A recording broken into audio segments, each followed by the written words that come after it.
Yeah! Live from Cafe Willoughby with your hosts Tyler Brown and Sam I Am Willoughby, Sir Richard Fitzwell, and the baddest BMXers and industry heavy hitters on the planet. Let's get it on!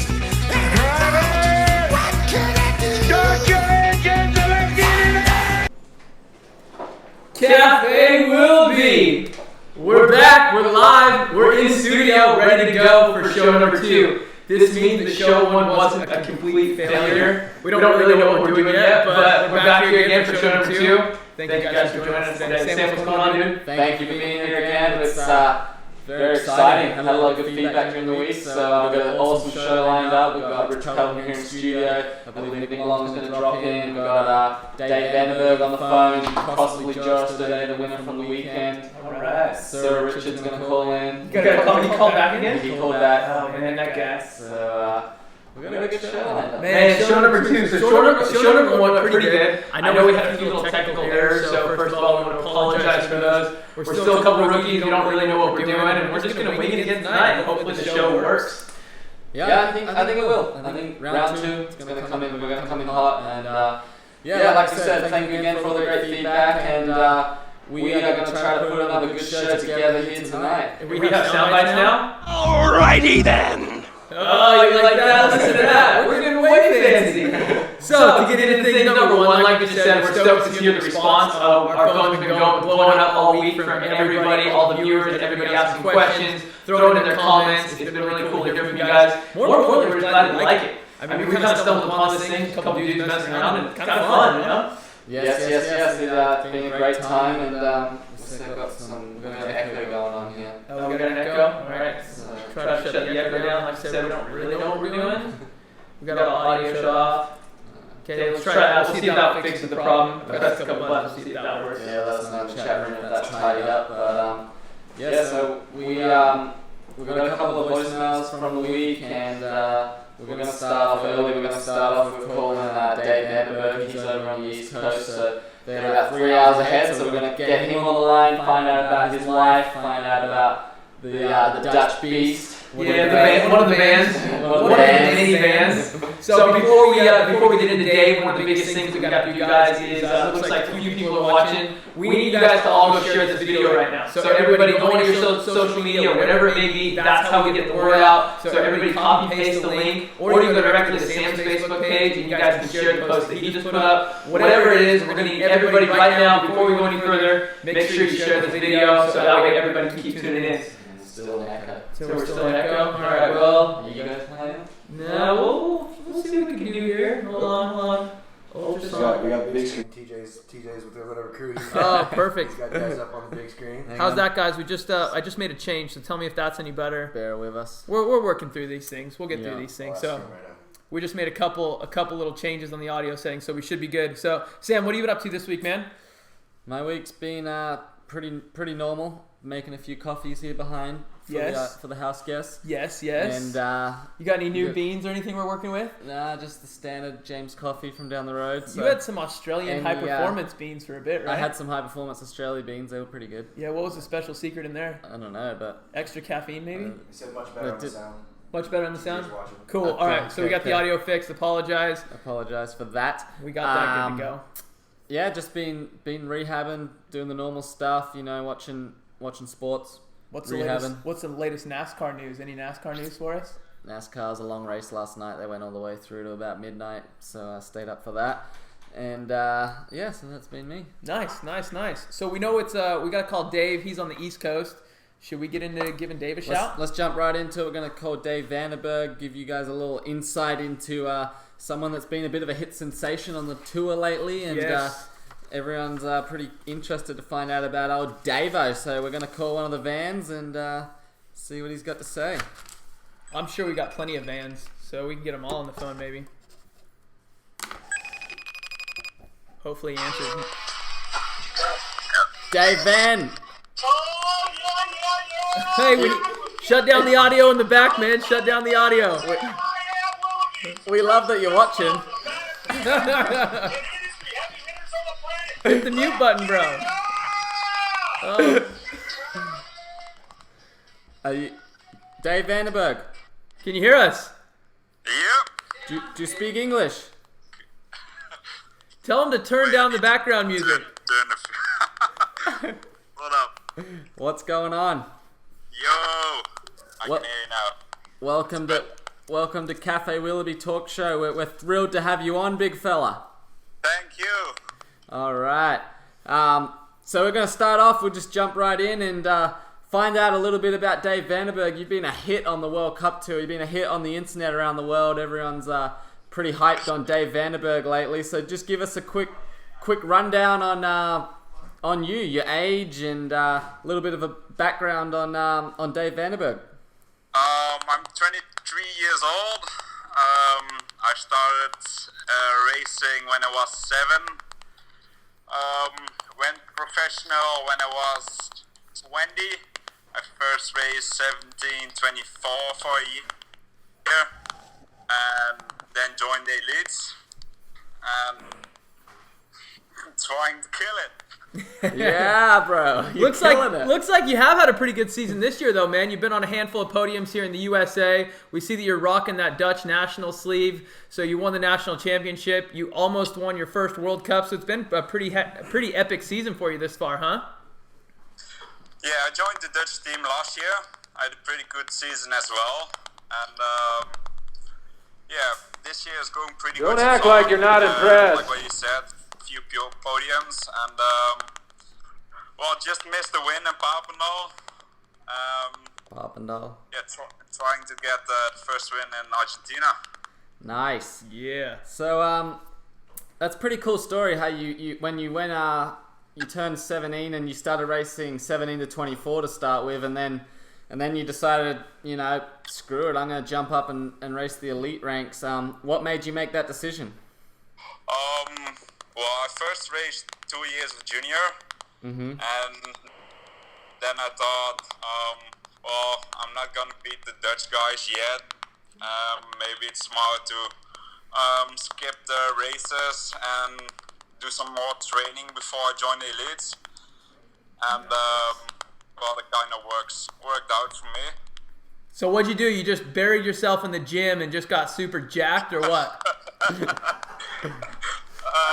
No, I did some races. I became second at the World Champs that year. Well, focus was on training, obviously, but I did the races, tried to gain some weight. Yeah, that was about it. So what are you weighing now, Big Davo? What are you weighing? What's that in pound? I guess, I know kilos. 40. You can throw kilos at me. Give us kilos, Davo. And kilos, that's 90.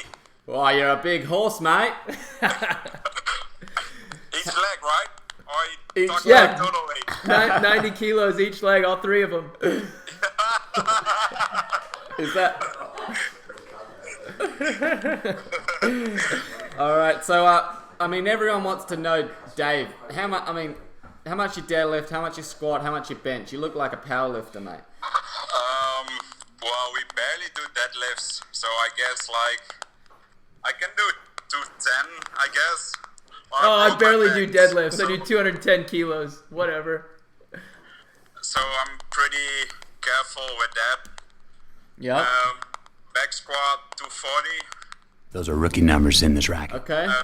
Bench press didn't hit the 100 yet because of several shoulder injuries, but trying to make that this year. Yep. So You're a beast, yeah. mate. Thanks. You're an Trying animal. my best.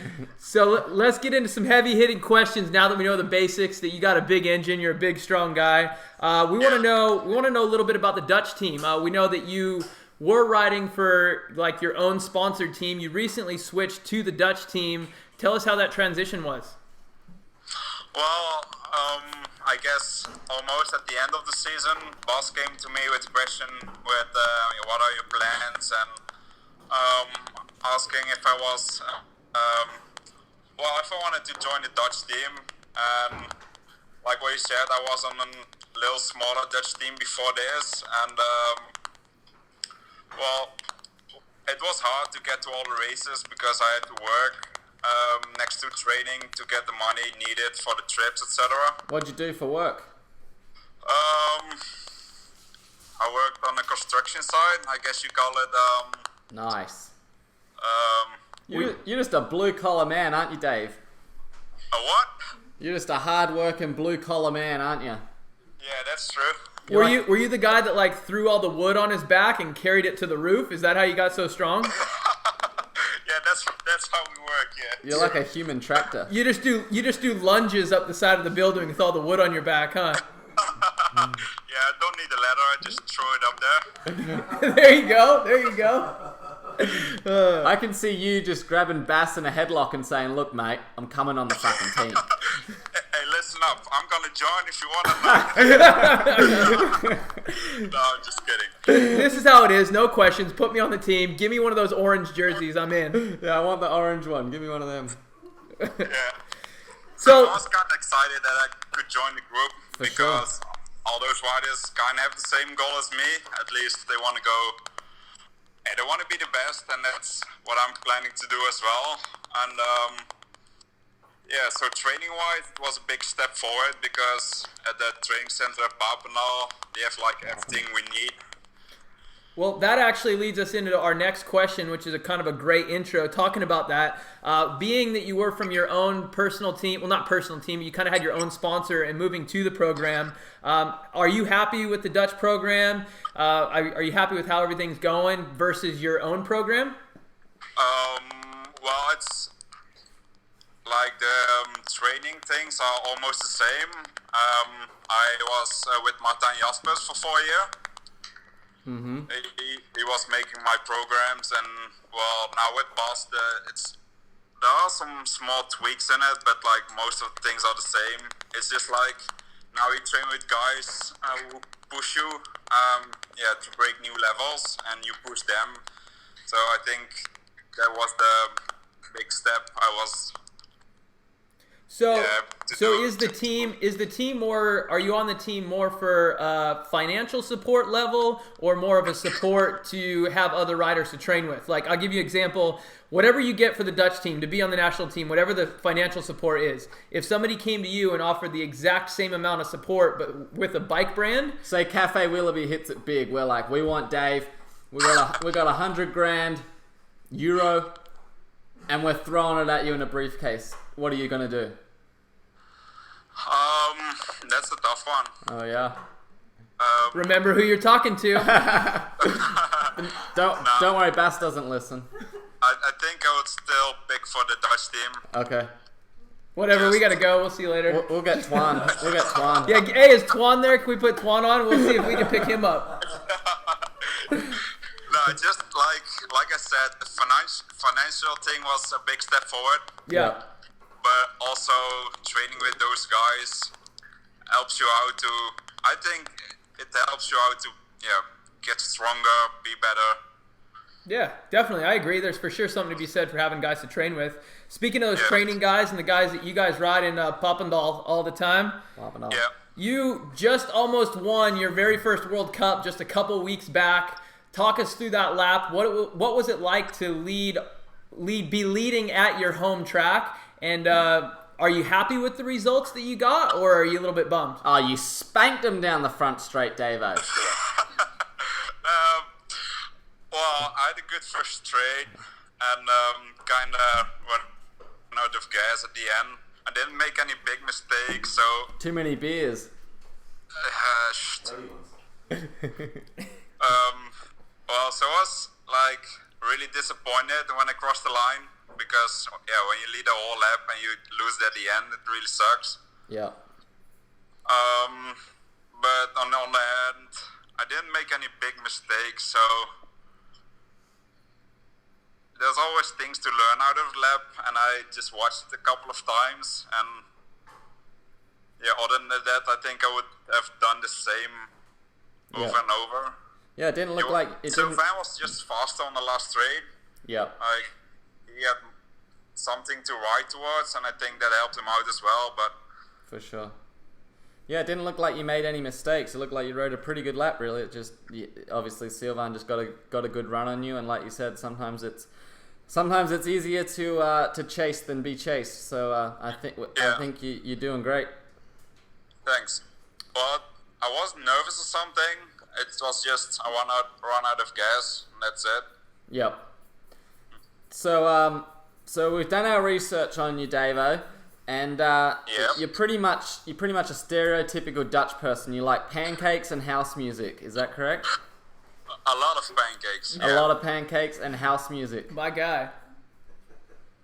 You like to go to the club? You go to the club?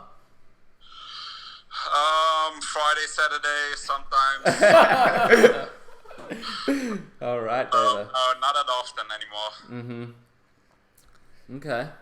So you've been out here on USA soil for a few times this year. You know, you're out in Phoenix, and you guys went to Oldsmar, I think, and then obviously back this weekend in Nashville. Yeah. How do you like racing over here compared to Europe? Well, I like the tracks better here. They are like more old school. Like the tracks in Europe are really steep. Yep. And obviously you're racing, everyone that's competing at a high level. And in Europe, there's also a high level, but less than I think in America. Yeah. So it's like a World Cup each weekend you race here. Yeah. And well, I'm looking forward to do more races here because the last couple of weeks are really fun. For sure. All right, now if you had to pick USA BMX racing or Euro racing, which one would you pick and why?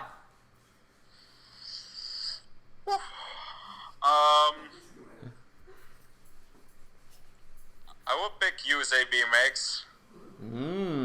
All right. Because I rode almost every track in Europe, and these tracks are new. Okay. That's kind of the thing. New competition, new tracks, just something fresh. I said you just got some new competition, something fresh. That's what excites you, gets you going? Yeah, new challenge. Nice, Actually. Davo. So, Davo, pretty good weekend out there in Nashville. You know, you've seen you on the podium there. Were you on the podium both days? No, Saturday. Saturday. Yes, Saturday. Yeah. And then what'd you end up Sunday? Friday, Friday, Saturday. Friday, Saturday. What'd you end up on Saturday? Sixth. 6th and a 3rd. Yeah. So, I tried to do the same as Maris from Lane A, but yeah, we seen. yeah, that didn't work out for me. Well, Dick Fitzwell called in. He was very excited that you. He was very excited that you went lane 8. Oh, did he? Yeah, he was excited. So, big weekend, 3rd and 6th. How much did you make after they took your Euro tax cut? I mean, are you going to retire? Are you going to buy a new house? What are you going to do? I bought 2 beers. Yeah. And did you have to borrow some from Bass? Yeah, something like that. Yeah. No good for the pancake fund. No. Well, Dave, thank you very much for coming on the show. Where I can speak for myself and Tyler. We've both been big fans of watching you race over the last few weeks, and didn't realize you were so young. You're doing really well, and keep going. And we look forward to seeing you race the Worlds here in a few weeks, and on to Argentina as well. Yeah. Okay. Thanks for having me. All right, Davo. Anything you want to say before you go, man? Any shout outs? Yeah, I got one thing. Yep. If you don't know, ask Bondarenko. That is right. There we go. Alright. All right, Davo, you have a good you one, man. later. It was good chatting to you. Okay, thanks. Bye-bye. I'll talk to you later. Bye. See ya. Oh, there you have it. What a legend. Good old Van. Good old Dave Van. Great guy. Man, Great guy. you know, it's good to get to know him, and that's kind of what the cool thing is about being able to do this is I've never actually got a chance to meet the guy. No. So by doing that, I mean, we've seen him around. Oh, we got some more in-studio guests rolling through. Yeah, it's probably pretty awkward. You should probably walk back this way if you're going to go to that side. You might have seen him last week in studio. He's cruising back through. Quick one. Say hi, Nick. Say hi. Hello. You can go to the other side if you want. You don't. Okay. All right. All right. Yeah, but anyway, like we were saying. You don't want to. Keep it down in the Keep background. it down on the set, please. We're live. Jeez. All right. Yeah. No, Dave. great guy, great personality as well. So Yeah, looking forward to seeing him Just a perform. funny Dutch dude, you know? He is, yes. Yeah. Pancakes and deadlifts. Did you see Neek put up a photo of him hanging out with all the Vans All on the Vans, Instagram? yeah. We had all the Vans hanging out. Nick's the odd one out. He's the only one that's not a van. You think he's a little sad? He probably drives the van. You probably called Van Kinman? Yeah. Yeah, probably Van Kinman. That's what we give him a call. So this is a new segment we've got going on today. We haven't put this up before. We are going to click over to our video of the day. What we decided to do is this is just something good that we just found on the internet and just thought it was kind of worth a play. And maybe a couple times through. This one's pretty funny. So video of the week here at Cafe Willoughby. Here you go. Let's get it on. Check out our video of the week.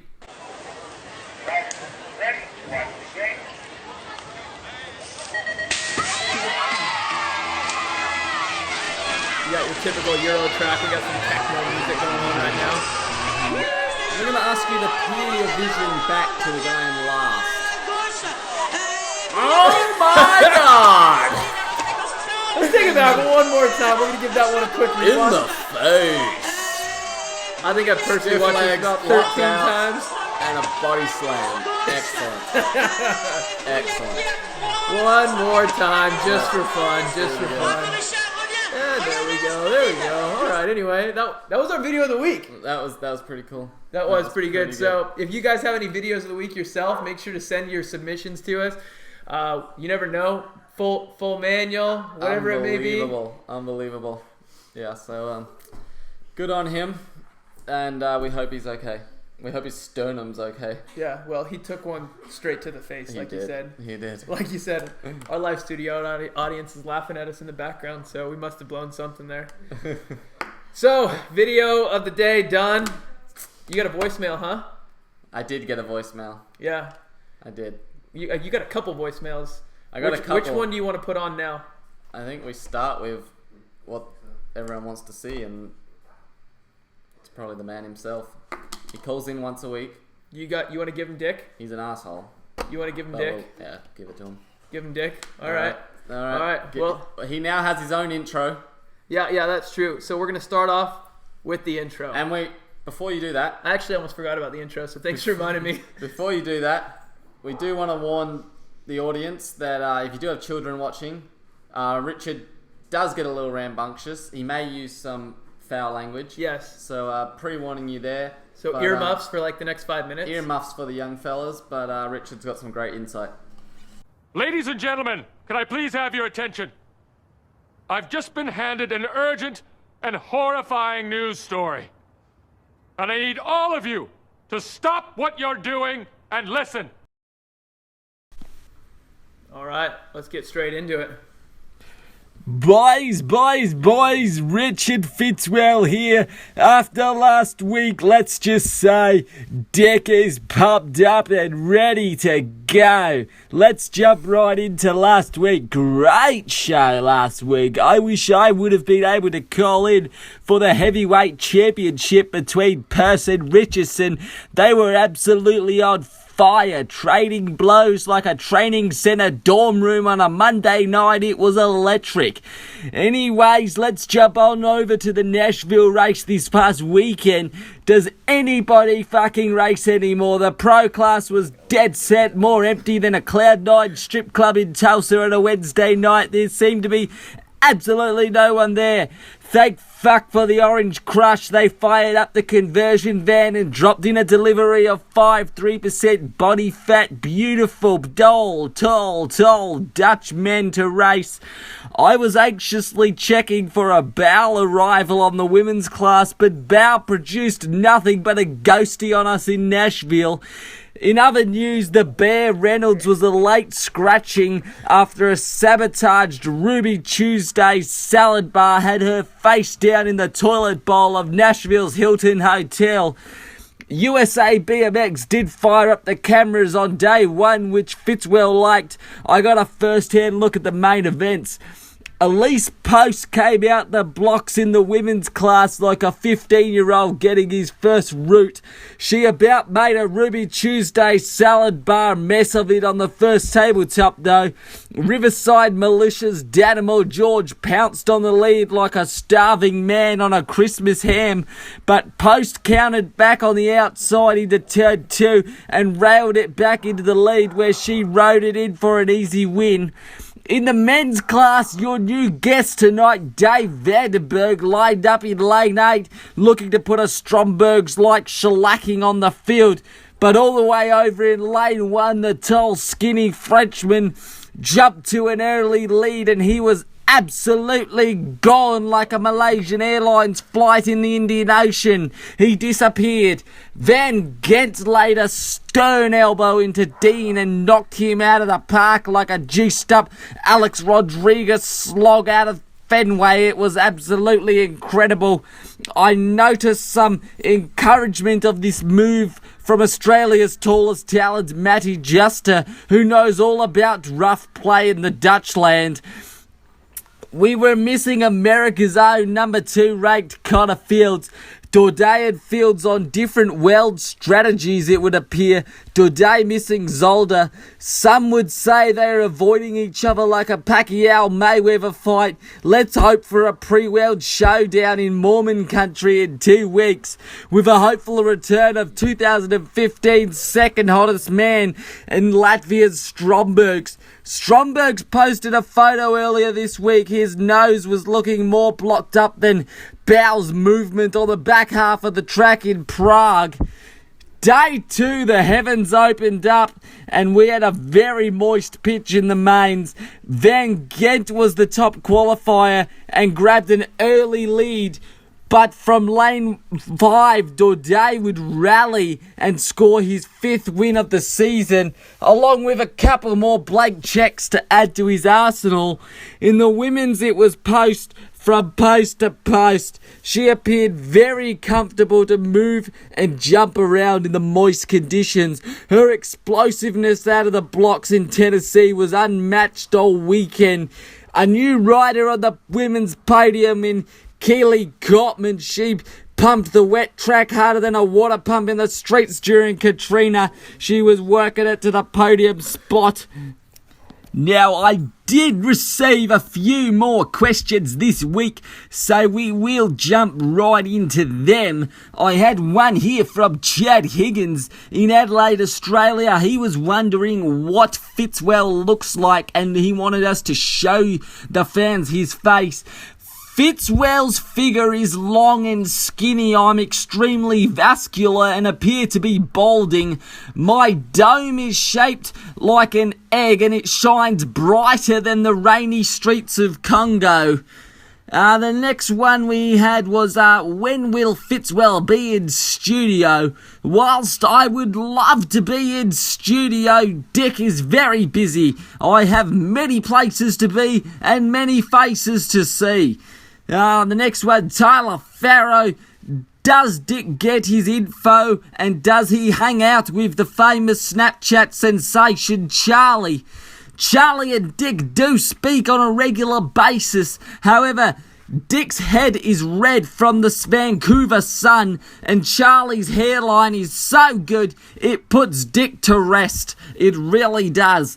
So they were our questions of the week. Once again, it was a action-packed week, fantastic show. I really enjoyed it last week, and I hope you boys have another ripper one this week, and I'll be back for more next week. Well, there you have it. Fitzwell. Oh, Fitzwell. He's always got something to say, doesn't he? What can you say about Fitzy, huh? He has a unique perspective. He really does. He really does. And he brings a lot to the table. I think one thing that's really good is now people can paint a mental picture of what he looks like to get what, kind of what we hear the voice. Now you know what the guy looks like. He needs to put some sunscreen on his head if it's getting that burnt from the Vancouver sun. Yeah, tall, bald. Is he like a skinny guy or is he a wide guy, though? I think he said he was pretty skinny, but he was vascular. And tall, okay. He's vascular. Fair enough. Yeah. All right. Well, that's Fitzwell's perspective on the weekend. We will give ours as we go on later on, but Yes. obviously we thought we'd start with him. He's an expert in the field. He's been in the sport for, 15 days now? Probably pretty close to that. Almost 2 so- weeks. Yeah, right about 2 weeks. Yeah, So he's pretty much a pro now. He's probably going to take my job any day right, now. for sure. Yeah. Well, let's bring in our first in-studio guest, the man himself. This the guy, boss. been there, done it all. Done it all. Been in the sport forever. Yeah. He's partied with the best of them. Raced with the best of them. Raced with the best of them. built- Done it all. Built with the best of them. Drank with the best of them. Partied with the best of them. Sponsored the best of them. Sponsored by the best of them. Sponsored the best of them. Done it all. Done it all. So let's have him jump bring right him in the in. middle. Tangent Products. The man, the big dog himself. Come on in, Rich Pelton. Rich Making Pelton. my way. Making my way. Thanks for coming down, What's up, big boys? fella. I hear you on that initial nerve thing. I'm Rich, what up, like, dude? all right, so where are we at? So let's see. We prepared some things for you today. Here, we're trying to get more and more professional. I don't know where Does it- those. you do it with your hands? Hey, what do you do with your Yeah. Do whatever with you. Put them just. I watched Nick. I watched it on the way down because I didn't see the whole thing. So I had a 3-hour drive, so I watched the whole segment. And I'm like, all right, okay, so it's like this. So what do you think, man? What do you think of the show? I think it's awesome. That's why I'm here. Yeah. Yeah, I mean, I like the lighter side of things. You know, I've been doing it a long time, and the stiff stuff just doesn't do it for me. Not in my business, not in my life. It's just I can't do it. So you came all the way to San Diego just to hang out with us, right? Well, a good. Yeah, I mean, yeah, actually, yeah. I did. My plans changed a bit. Yeah. So I did have to come quite a bit further than I expected. But I'm going to be down here anyway. But I came early just to make sure I did this because I told you guys I was coming and Right on, dude. try to be pretty on point with that kind We of stuff. scored tonight. I mean, we got the whole Rockstar team here. We got Nick Yeah, Long. right, We got Rich from Tangent. It's quite a Sure, turnout sure. here at the old Cafe Willoughby. Cafe Willoughby. They're using their gas instead of the coffee. We're gonna run out of red Right. cups. I don't do coffee. I've never had a cup of coffee, so Never? What? never in my life. Never in your life? We have to change that. We might have to I'm fire not up a the fan. machine. It's just, I mean, I could eat dirt out in the yard. I mean, I don't know. Have you ever had the coffee Rockstar though? No, I actually, that's not Rockstar, but you know.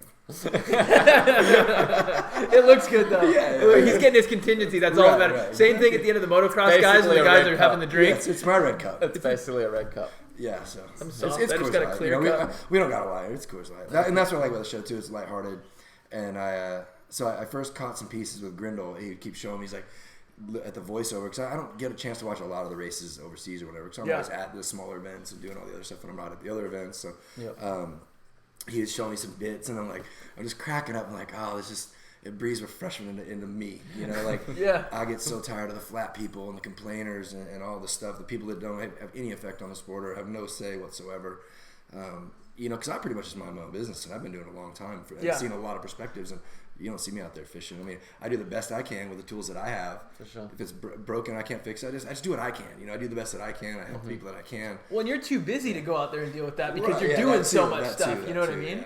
yeah. I saw this breath of fresh air, some humor. It's great to see Sam back, you know, getting spirits back. So I'm sure that took a lot out of you know in the beginning, and the fans want to know, but we're not even going to get into that. But it was refreshing for me. And then I'm like, oh man! Then I saw the first show, even just some pieces. I just watched the thing just on the way down, but just the pieces were enough to be like, I want to be a part of that. That's cool, I want to man. support Sam, what you guys are doing.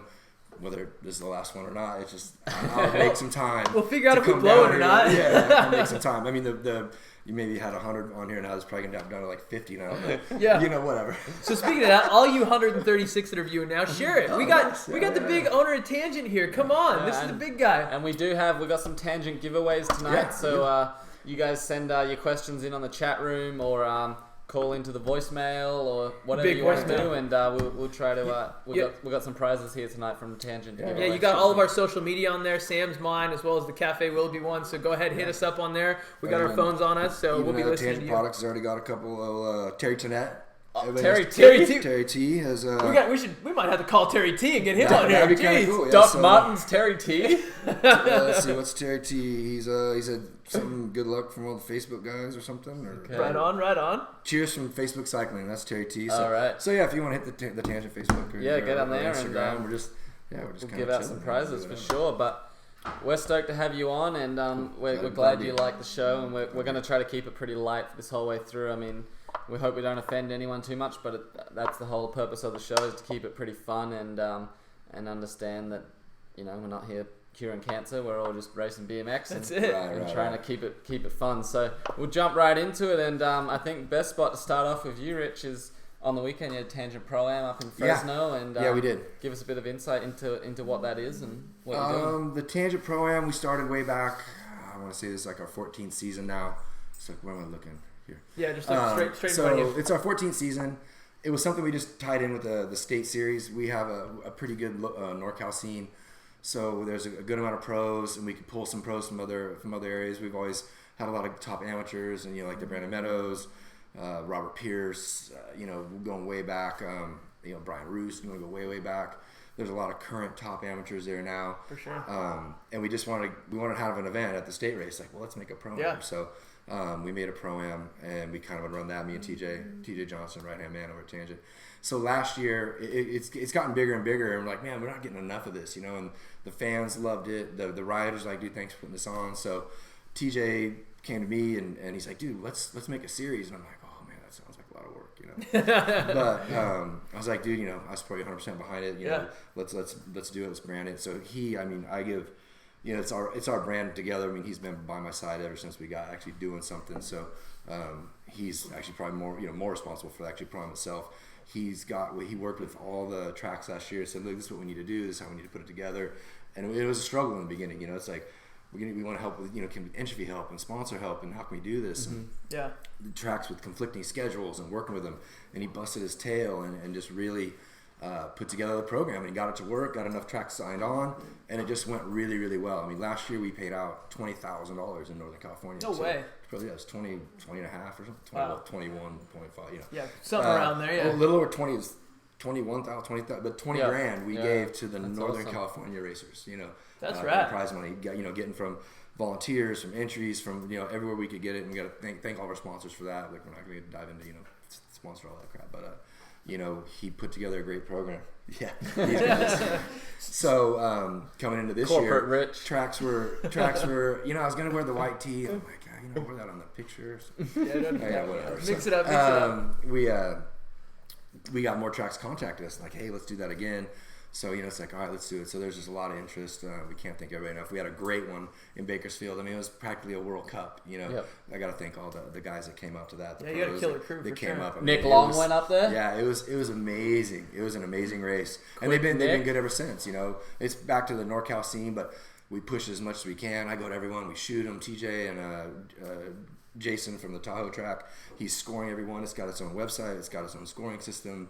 I mean, it's a lot of work, but the fans love it. The riders love it.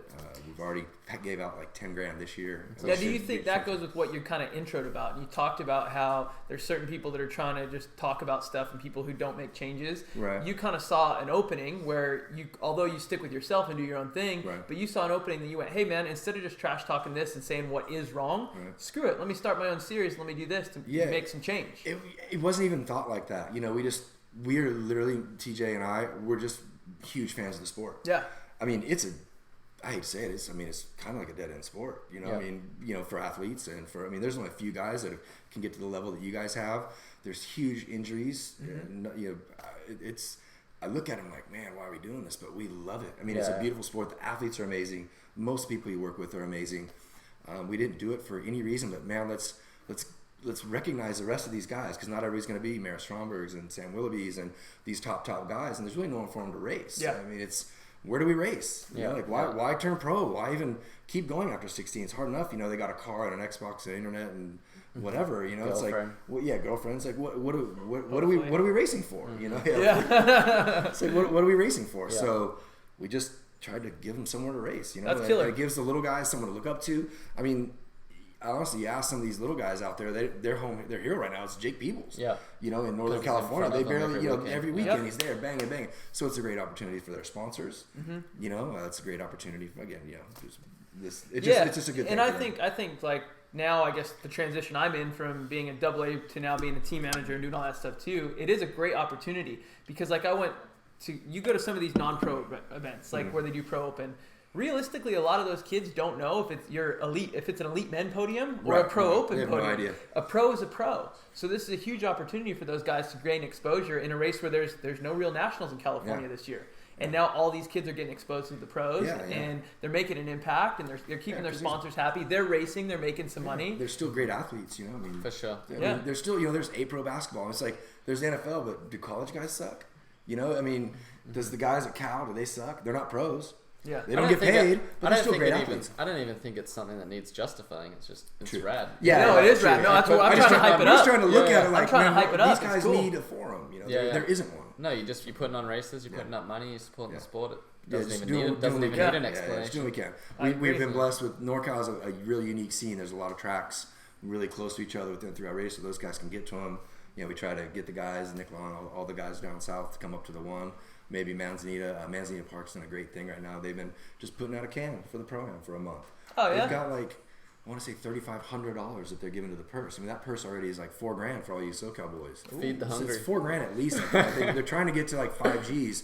So 2 or 3 weeks, I think weekend after Utah, we're gonna have hopefully a $5,000 purse for a Pro-Am. I mean, that's Where's that at? Hold on. Cass, babe, you're running the track that weekend. I'm going up, so you got the track that weekend. It's 5K. I'm headed up there. I want to say it's Utah, then Manzanita. So weekend off, Utah, Manzanita, I believe. Where's Manzanita? It's Prunedale, I'm sorry, right? that's Prunedale. Okay. Manzanita Park in Prunedale, so the Monterey area. It's a little bit of a strike for those guys, but You think Bradford's going to come back? We'll send Nick there. He threatened to come to one last year and he didn't. You know, he's like, I was on the fence. Bradford. Yeah, Bradford. He's done. And he's like, I was surprised he was like, nah, I decided to stay home. I'm like, Whatever. All right, I guess I don't need a couple bucks, but You need to get some sound bites? Yeah, so No, it's too late now. It's too late now. we got them all set up and ready. Yeah, we got them set up and ready. We got Last I watched a segment on the phone, so it's kind of I need my mouse to work. So let's get into some other questions. What we got it. We just got obviously Rockstar joined your program. Yeah. That's killer to have them on board. Very. What is it like having those guys come on board with your program? And what are your goals for the team this year?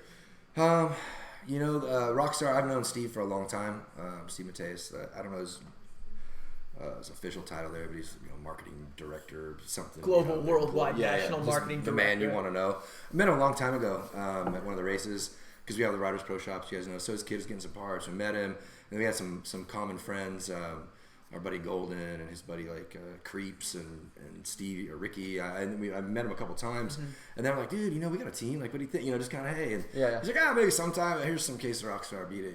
Yeah. So we, and then the next year he's around again. I'm like, hey, and then, Still got a team. Rockstar. I'll even give you a hat and a backpack, bro. Just leave me alone.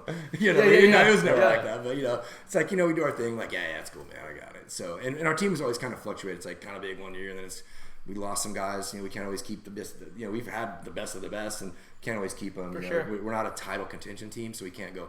We're flying you here, flying you there. We're doing this, we're doing that. We can't afford it. Yeah. We have a big image, but I mean the wallet's really not that big. It's kind of BMX as a whole. Yeah, actually. yeah. We're just like blue collar check to check company, man. Yeah. Busting our ass and on to the next one. Come on, please. So team wise, this last year. We were looking to build a team. We got some more Northern California kids that were really, really good. We're like, man, let's go and fire back up. So I talked to Steve again, and he's like, yeah, let's do something. Let's put something together. We'll see where you're at. Kind of, we're on a starter deal this year, so it's not like, oh my God, Rockstar budget, but we got full support from them, and kind of got to prove ourselves. So we put together a good squad. Nice. Great families we're with right now. I couldn't ask for just a better gelling team. Yeah, you got a lot of good young kids. It's about the gel, the families, everyone together, the kids. I mean, obviously, first you gotta be fast, but then you gotta be cool, man. I don't care if you win every lap and you're a dick. I really don't, man. I could care less. That's the truth too, man. That's the Beat truth. it. Just beat it. We've even 20 years deep, so people might speculate who I'm talking about. I got 20 years, man. Good luck with that. There's some underlying undertone there. Yeah, he might be talking about you. Maybe you know, maybe you don't know. We've not picked up kids because their parents are just way too out there. Man. Just like. We're not shooting for a title, bro. We'll take the guy behind him in second, no problem. Yeah. Better personality, do kids really sell bikes? I don't know. Does a team presence? We don't know. This is not proven. Dad liked Coors Light. yeah. Coors Light over Bud Light, yeah. It's like, even Riley's dad, in the very beginning, Riley Stair, his dad, he came with I don't even know what it was. I think he had Croakies on his glasses. And he had a 12-pack of warm Coors Light. I'm like, yeah, dude. You gotta go. The Croakies, fired. Croakies gotta go. And why would you buy 12 when you can buy 18 for like $2 more? And they're freaking warm, bro. I don't even understand. They're cold filtered. They're shipped cold. And then you're gonna buy the one out front. The AMPM out front sale. Like, come on, man. Yeah. So Dad's like, Coors Light doesn't suck, but it's definitely not a priority. We can buy our own. Goals for the team, man. Our goals just kick ass, man. Just do the best you can. Just put your heart out there every single time. obviously they're kids that are either on the podium or going to be there soon that we believe in. Yeah. And just kick ass every time. That's it. Yep. Just lay it out there. We don't hassle them. We don't. Most of the kids now, I mean, for us, you got to be responsible for yourself. You know, you've got to be on your own training program. We're not like a Dale program, which, you know, he's nurturing and taking these kids to another level. I mean, which it's an awesome thing what he's doing. But that's not, I mean, we're a brand. We don't have time for that. We want guys that already have the motivation, the dedication, and that are just genuinely good people. For sure. So goals, man, just keep kicking ass. You know, stay healthy, kick ass. That's fair enough. And you've had, I mean, over the years, Tangent's been one of those brands that, like you say, you've never been like a big pro team where you've thrown a bunch of money at pros, but never had it. But your product's always been good enough that you guys have just. You've always had. I mean, you got Maris Stromberg's. I mean, I always ran your stuff. Yeah, lots of guys. Elise has run your stuff since she was 3. Lots of guys. Nick's always. You know, dabbled with different bits and pieces. Lots of guys. Tyler ran your stuff. Yeah, Kayla Young's. I mean, tons of guys. That was actually one of our questions. Name all the guys you've supported. I can do that. So we grabbed a pretty good list. So give us a quick rundown. Oh, man. So, I mean, Randy Stumphauser. Yeah. Okay, let's go way back. Steve Veltman and Matt Hayden when we were very first, and I actually paid them because I had some financial help in the very beginning. It's not so much anymore, but... Well, not at all. But so the first 2 guys we rostered, I think we were paying like $100 a month to run a plate. It was Veltman and Hayden, and then shortly after that we had Levesque. I've had Jamie Staff, Brandon Meadows. Jeez, I mean, they go on forever. I don't know. I mean, it'd probably be easier to realistically list who you haven't supported. Yeah. I mean, you know, and then when it's like I need a bar, I need a stem. You make the one I like. I hate the one. You know, but you know, we don't. How much does that happen? Pay the fee. How much does that happen? We don't use them in the marketing, you know, which is fair, and that's totally acceptable to me. That's why I've never bitched. Like, top guy says an age of shit, you're like, yeah, sweet. You know, kids will maybe see it, you know. Yeah. But how much does that happen though? Like, hey, the sponsor that I like doesn't make the bar that I run. So, Rich, can I get a set of bars and put that sticker up? My whole career. Yeah. Every single day. Yeah. It still happens. Like, I mean, it happened 2 weeks ago. I mean, a top rider. Hey, they don't make a 60, and yours is, you know, what do you think? Like, Who was that? Yeah. I can't oh, whatever. See, I mean, I'm not even into shameless promotion. You know? Yeah. We just want to hear the gossip. It's not going to happen. All right, man, let's talk a little industry, man. You got a lot going on, bike brands versus components. One really big thing that's been going on in the industry a lot is they say, oh, there's too many bike frame companies, too many bike frames. You guys have obviously been able to start well later in your career after you've already had components. Yeah. Now you started a bike brand. What are your views on the current industry and that whole take of, is there too many, or should it still be allowed open for guys like yourself that want to continue to do your thing? I honestly have no take. I don't care what everybody else is doing. Just straight up. Don't care. Yeah. It has nothing to do with me. I respect fair competition, but there's always going to be shitty competition, so it is what it is. We started the bike brand. We were Tangent Components, or Tangent, you know, products, whatever, made components forever. And when I brought TJ on board, he had a little more experience with the frame stuff. So it's like, you know, and he was really into building teams, and we were with him. I was able to start moving forward because I had another person to lean on and the knowledge and the help, you know, because like you can't just hire someone who knows what's going on in BMX. You know, it's like, hey, I need a laborer. That doesn't work. You know, so I was fortunate enough when TJ left Stats, you know, he gave me a shot, and we've built it. We've come a long way. So he knew a lot more about teams. Like, let's put a team together. You know, we can do it this way and this way. I had always sponsored just pros. I was like, just bro down, man. I set up tents, had the pros kicking it, and that was cool. For sure. But we took it. You know, he took it and like changed the pace. I mean, we've had some direction changes over the last 5-6 years. Always the same, but like, okay, let's put a little extra money here, or let's back that and try this, because you don't really know what's what. I mean, if you say you do, then whatever. So we just try different stuff. So we built a team, and we're riding people's frames. You know, we're riding in tents, we're riding this, and then we're like, you know, we're starting to look into getting frames. It's like, all right, you gotta. Back then, I think the minimums were even more. You know, it's like everything's booming. BMX is booming. You want to make 500 frames? Like, yeah, right. Yeah. You know, like you need 1,000. You need a container. I'm like, well, we're not doing that. So keep riding. You know, ride another season of this bike or whatever we were riding at the time.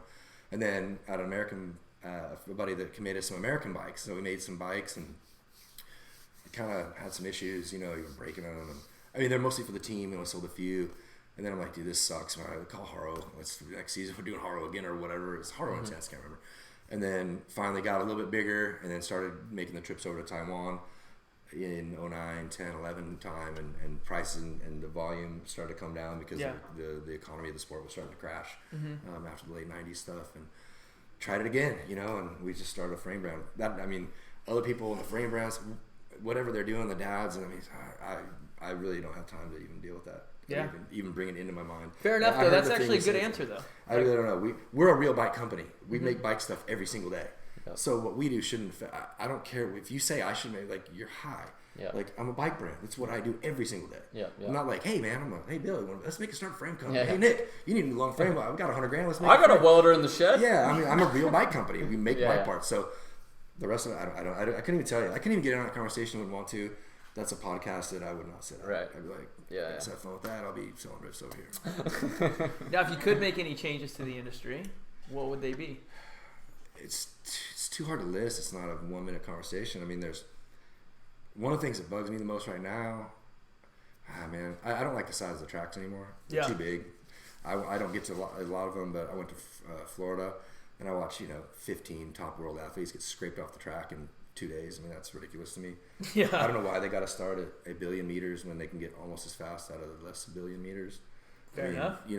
I don't know. The jumps, why they got to be 37 feet. I know it all needs to be ratioed and all you guys are riders and all that, but when I'm sitting down there watching everybody get scraped up and you guys just lock back in. I race, so I know. Not that level, but, you lock back in and just okay, well, I'm not next. How do you want to compete like that? What other sport in the world competes like, I hope I'm not next? Yeah. That bugs me a lot. Okay.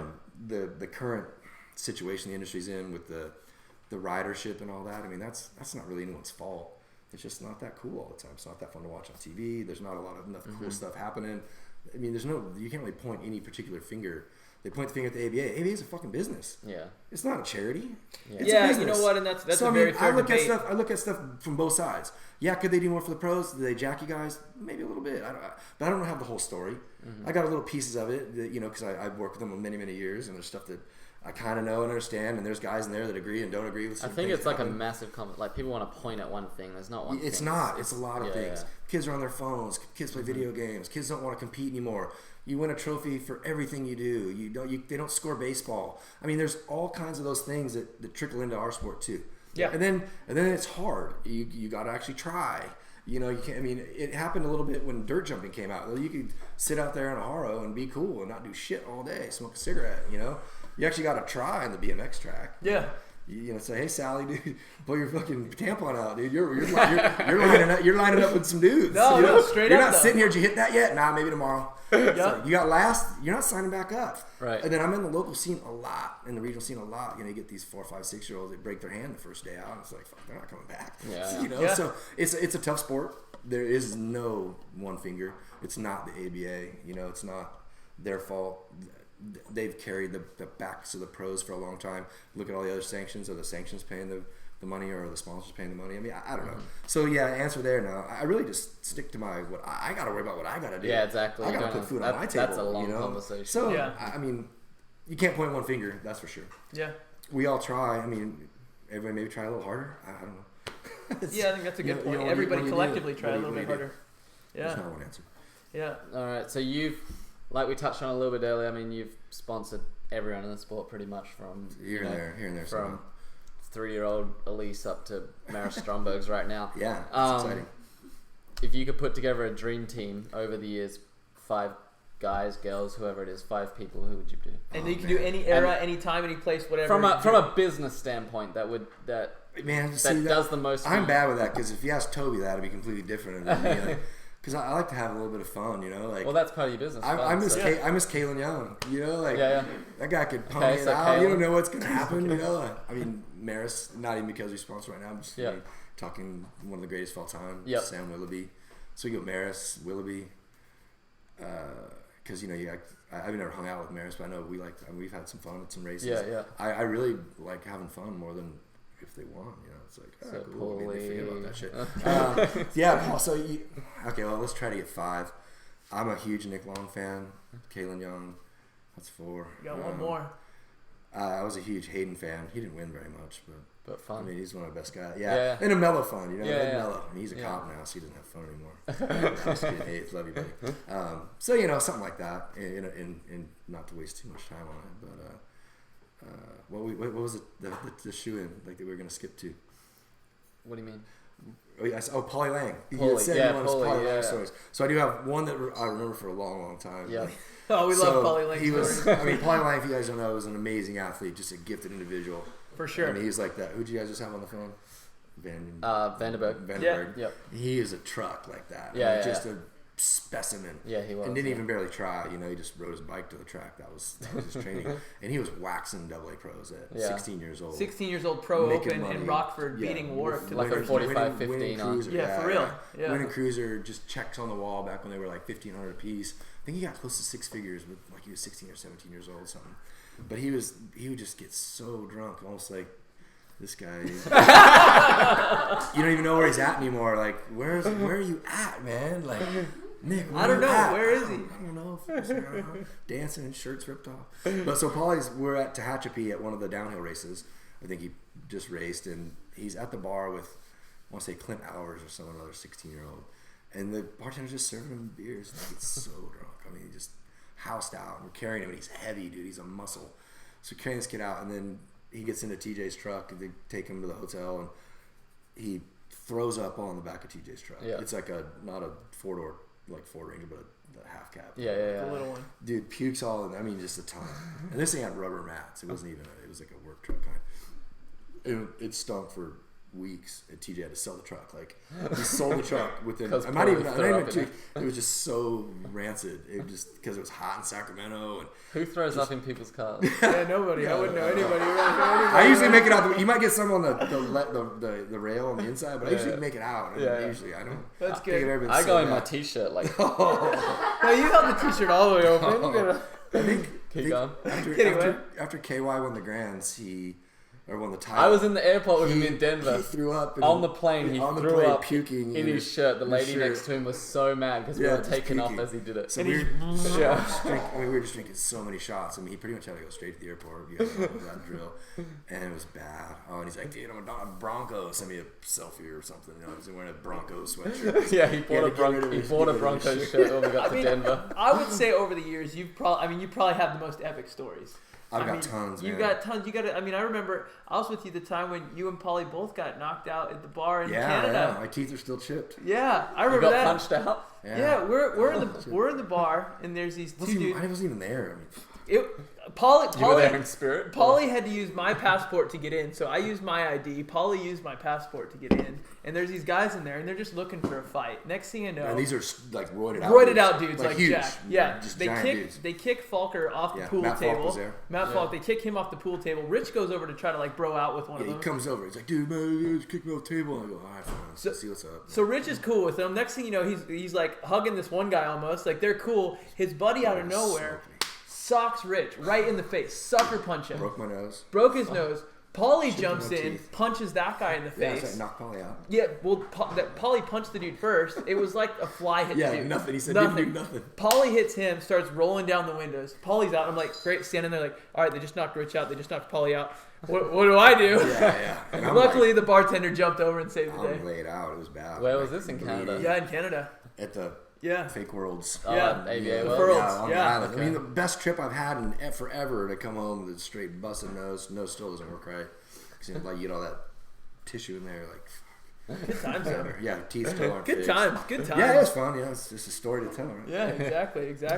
So let's move on to some of the other questions we have. What we got? If you could sell only one product and one product only, what would it be? Man, number plates sell like fire. Still? Really? Yeah. Well, I mean, now we have the new one again. I Yeah. mean, everyone needs a number plate, and there's only a couple companies. But I mean, if you want to get into that business, Bring it, bitches. I mean, it's just high volume. People buy more than one a year. Yeah. It looks cool. It's fun. It's easy. You know, we have the Sheen the Princey insert, so that's fun to get people's customizations. And stuff. And it's easy. I mean, There you go. a lot of that stuff's hard. I mean, we have a CNC mill. We make stuff. It's hard. It's work. It's a lot of work. You know, developing something cool and it looks cool and the marketing and stuff for it and doing all that. That's work too. But I mean, something that's just it's done. It's got longevity. Just keeps going. Yeah. I mean, I want a blue one, Dad. I want a red one. I want a and it's cheap enough that Mum and Dad are happy to buy it. Buy 5-6 a year. Yeah. Dude, we had all 3 bikes. They flew off on the way here. We left them on. Yeah. And they don't even complain. It's just I mean, margins. It's just all day long. Really? Good. Yeah. Sam, you want to take the next one? Yeah. So I think we kind of hit it. Well, not really. What's the best pro to party with over the years? Well, Kalen was really fun. Nick's a lot of fun. We had some fun with like V-Dog, and I've been to so many. But the last 10 years, we've had the Riders Pro Shop, so I don't get out as much at night anymore. So I really don't. Back in the days when I used old, to, I'm like, fuck, I gotta work tomorrow. I mean, I still push the limit and hurting a little bit, but when we first started the bike shop, we would still go party like we were just running a t-shirt booth or the tents and stuff, and we're up at 6. Like, what'd we do? Why'd we sign up for this stupid thing? Man, this sucks. And then you're kind of grouchy with the customers. You're hungover, so that's not that cool. We kind of had to chill on that. I mean, we were already in our 30s and still living like kids. Yeah. I mean, you kind of live that lifestyle. We're a popular brand. We're good to the people, so they love us. Like, come on, we'll go over here. Come with us. We just get drugged everywhere all the time. Parents so now I'm old enough. I just say no. All right. We're going to bed. That goes into the next one. Worst pro to party with. Oh, man, I don't hang out with those guys. I honestly wouldn't know. Yeah. I don't know. Good call. I wouldn't know. Good call. I think this next one. He wouldn't be around me. Like, why is he here? That guy's got to go. I have no answer. Yeah. All right. Tangent buildings burning down. You can only run out with one over your shoulder. TJ or Vilma? Oh. I think I would eat. That's easy. Vilma would carry us both. Russian street. She's strong like a bull. Eastern Have you seen her? Like, she'll be back and she's gonna be mad. She's at the gym right now. In case you're wondering. She is at the gym right now. Squats. She's like, okay, Rich, I'll drop you off, and I'm gonna go to the gym. Yeah, she's gonna finish up the year. She wasn't going to. She's gonna retire last year, but then the Lithuanian cycling found some budget, and they're like, hey, if you want to racing. Oh, nice. Yeah, and she's like, well, I'm not really doing anything else. Yeah. So she's, she's like that thing. It's like, it's what I've done my whole life. She's actually pretty accredited. She's got a degree. She owns an apartment or something in Lithuania. Like, she's actually put her money to good use. Have you been over there? No, I haven't. She's banging on me to go this summer, so we'll see. My summer schedule's pretty busy, but in the winter there, it's ridiculous. I wouldn't go. I don't blame you. No, I'm good. So yeah, maybe soon. But yeah, that's easy, man. She literally just carries me. Carry you both. You and TJ. No problem. What a lady. No problem. What a lady. She was like, carry me anywhere. I'm like, no. Like, she can carry me wherever. On the streets. Yeah, no. Rich and TJ, get on my back. Yeah. Take you downstairs. I'll save you. So who is the craziest amateur dad in BMX? Past, present, whatever. Craziest dad. See, I wouldn't be around that guy either. I hear hear stories. Seen some. You've seen some crazy amateurs, stories. Dad. I'm not saying they're on the team. I'm really bad with names and stuff, to be honest. Like, if you're not in my face, on a daily basis, I really don't have a whole lot of time to remember.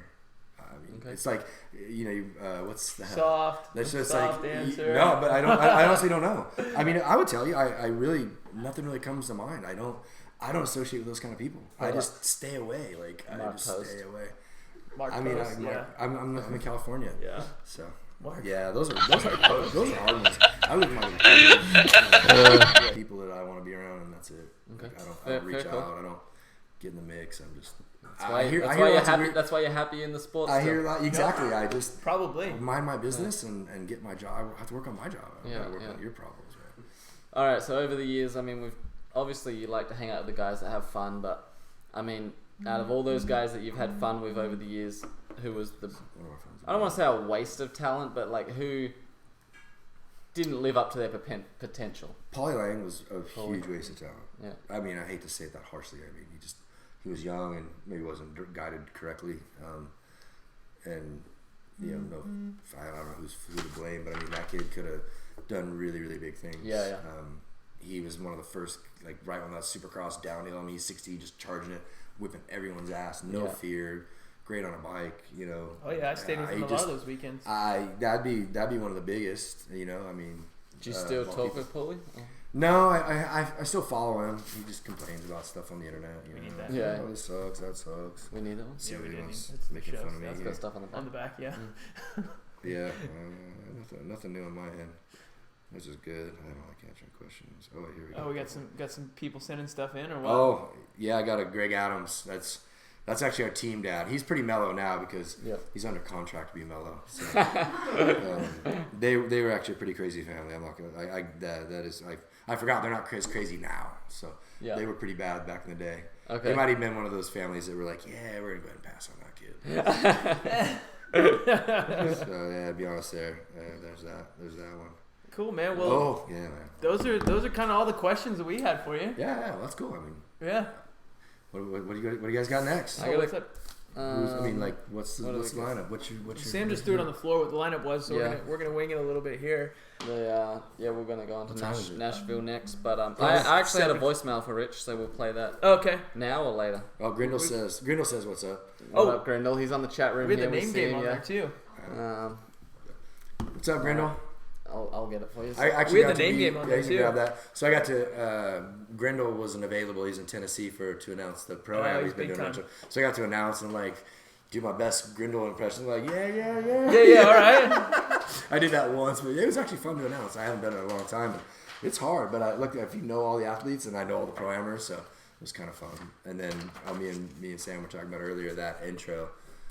How he was, in the garage trying to get hyped up, had to drink some Corona or some Coors Light, whatever it is he drinks, and cranking AC/DC. Oh, we were talking about it on the phone. He's like, dude, it's so awesome. I listened to it a few times right from the beginning. It gave me chills because I was so excited for you guys' show and the forum and you guys being able to. So for those that don't know, that's Eric Grindle. If you hear our show intro, that's the one that's hyping us up. Can we play it out loud right now? No, it won't go out loud. Yeah, we won't go out loud. We'll have people complaining about echoes and all kinds of drama. Yeah. Okay. All right, so we'll play the name game with you, Rich. All right. What we got? Toby Henderson.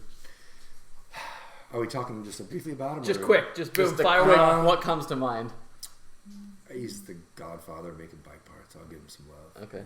Sawyer. Crazy. I love him to death, man. He's a badass dude. Grindle. Grindle's the man. He's quiet, but he just you talking the male Grindle, right? Because his wife works for me. Yeah. So Eric, just an awesome dude, man. Loves the sport. He's just passionate about the sport. Yeah, he is for sure. He's just awesome. Good guy. Yeah.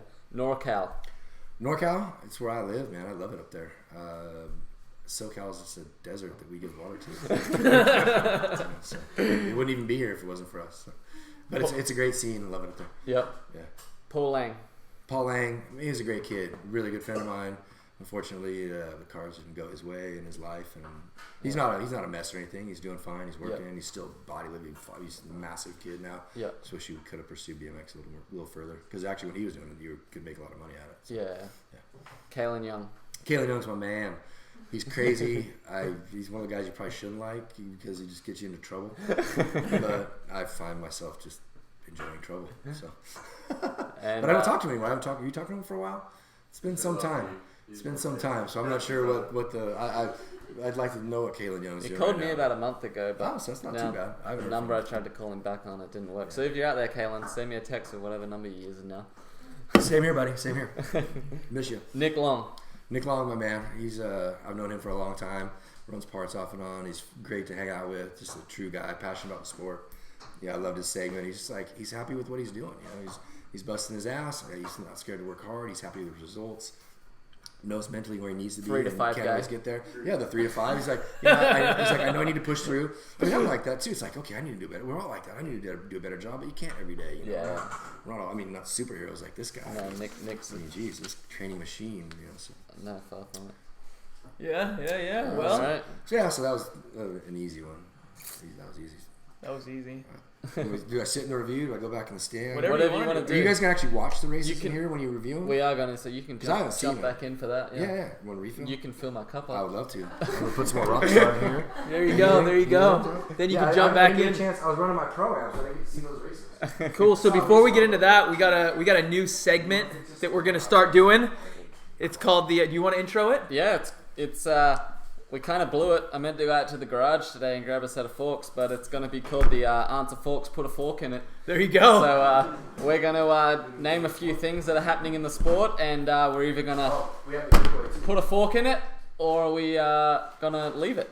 There you go. And we also have those tangent giveaways. So we've got a set of bars, we've got a number plate, and is that what we got, Rich? There's a few number plates and a set of the TID bars, which are the ones that you ran. So we got the plates and and we've got a set of the TID bars. 10 Autographed. back, 4 up. The only way to run them. There it is. Nick's all over them bars. He wants them bad. If you put them backwards, Nick might like them. Nick will run them backwards. Nick will run them backwards. Yeah. All right, cool. So you want to go first? You want me to on this one? You go first. All right, so I'll hit you with the questions first. You tell me, put a fork in it. This is or going to keep be it. our answer dagger fork for the day. Pretend it is. We might have to handwrite answer on that. Yep. All right. Sorry. No, that's all good. All right, first up on the list, equal pay. Put a fork in it. I think that one's pretty easy enough. Do we want to do quick rebuttals on why? I think that one's enough said. No, we're just going to put a fork in it or not. Yeah, equal pay. All right, Supercross Hill. Leave it. Okay, all right, that's good. That's good. And disc brakes. Put a fork in it. Those things are the worst. We don't need disc brakes anymore. We don't need to stop any faster. Nick needs them. Nick needs one for his... Because he's we talked about this last week. He's losing a disc in his back, so he has to gain a disc on his bike. He took a disc out of his back and he's going to use it as his brake now. He's put it on his dropout. All right, hit me with something. All right. Hold on. Let me grab the fork. So he's got the answer fork now. All right, 2-day World Cups. 2-day World Cups. I think I'll leave them. I like the fact that everybody can race more. Flat pedal racing. Fork in it. Put a fork in it. Yeah, that's done, man. Just clip in to win. Just leave it optional. Yeah, just leave it optional. Whatever you want to do. All right, you have to run a flag on your sleeve if you're the national champ. You can't. Do you want it to be optional, or? But right now, it's you have to. I think you can leave that one. I don't Put think a fork in it. It's not bad though. It adds a little hype. If you want to, you can do it. If you don't, put a fork in it. Yeah, but it's cool because it adds some hype. So when you go to the races, you know who is the national champ in that country. Okay. So I'll leave that one. Okay. I'll leave that one. Okay. So I think. What about the red-headed UCI official that comes to the American? Oh, that guy's the worst. I'll fork him right now. Put a fork right in him. Right in him. He's done. Put a fork in him. All right. That is the answer, folks. Put a fork in it segment. Go ahead. Feel free to send us your questions if you want to know if we'll put a fork in it or not. Thank you, Richard. So we want to hear some of your questions. So Rich, you want to jump back in and watch some Nashville? Yeah, I do actually want to watch it. All right. I'll sit on the outside though. All right. We're gonna jump in. We're gonna review. There you go. All right. So what do we want to hit with first? Do we want to do men's or women's first? Hang on. Rick Carter's got one here. Rick Carter's jumped in, so we'll answer his question for the fork in it segment. Yep. 30-foot line rule. Oh, that's stupid. Fork in that. Put a fork in it. That's the worst rule ever. Let the boys have at it. Just let them go. Jeez. So what do you say? Should we start off with the ladies? Let's start with the ladies. All right. We got day number 1, Nashville, and we can talk over this. We should be able to. So here we go. Let's hit it.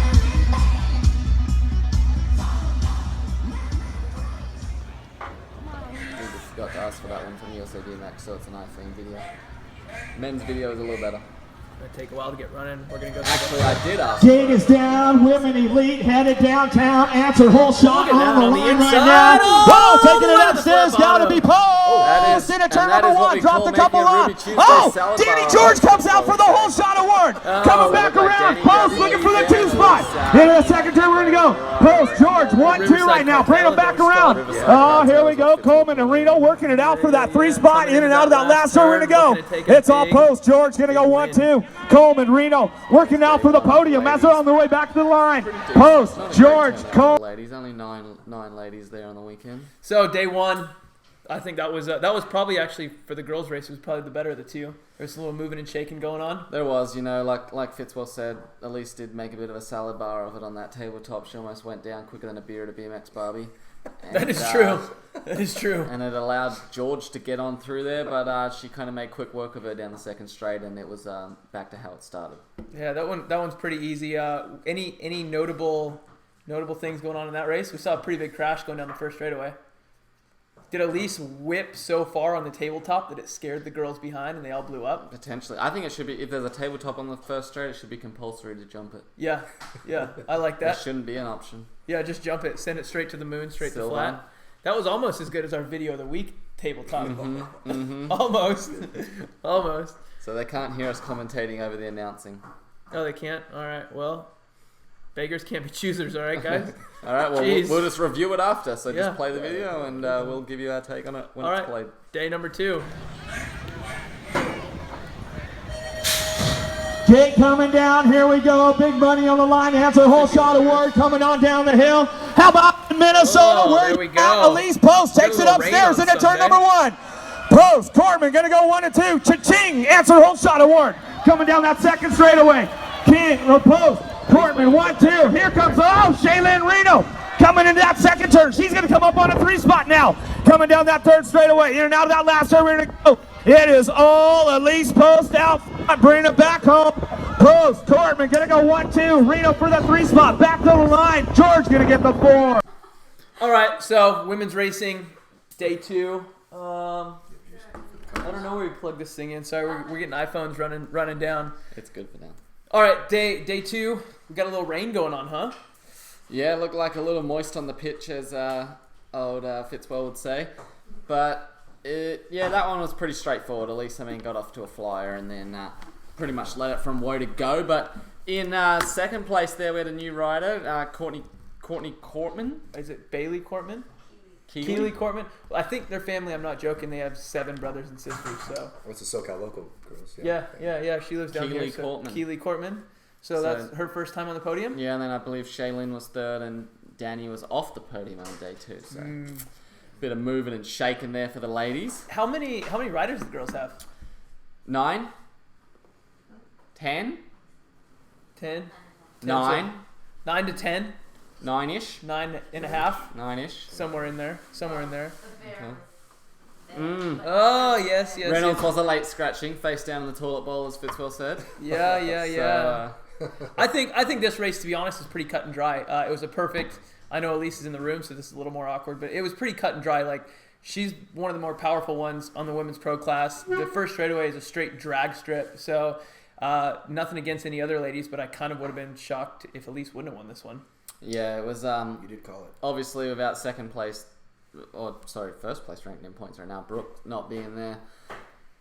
None of the foreigners. We didn't have a barrel arrival. There was none of that. On paper, you'd pick her to win. Yeah. And it ended up going that way. So yeah, pretty much what you'd think. I would have picked Danny to be second both days, but Keely making a real charge for it there on day 2. I would have agreed with that. I would have picked with that one. Maybe Keely's a bit more of a. Well, I can't really say mudder because there wasn't any mud on the track. It's all soil tack and asphalt. But maybe just the wet conditions got to Danny a little bit, and Keely jumped in and made it happen. Yep.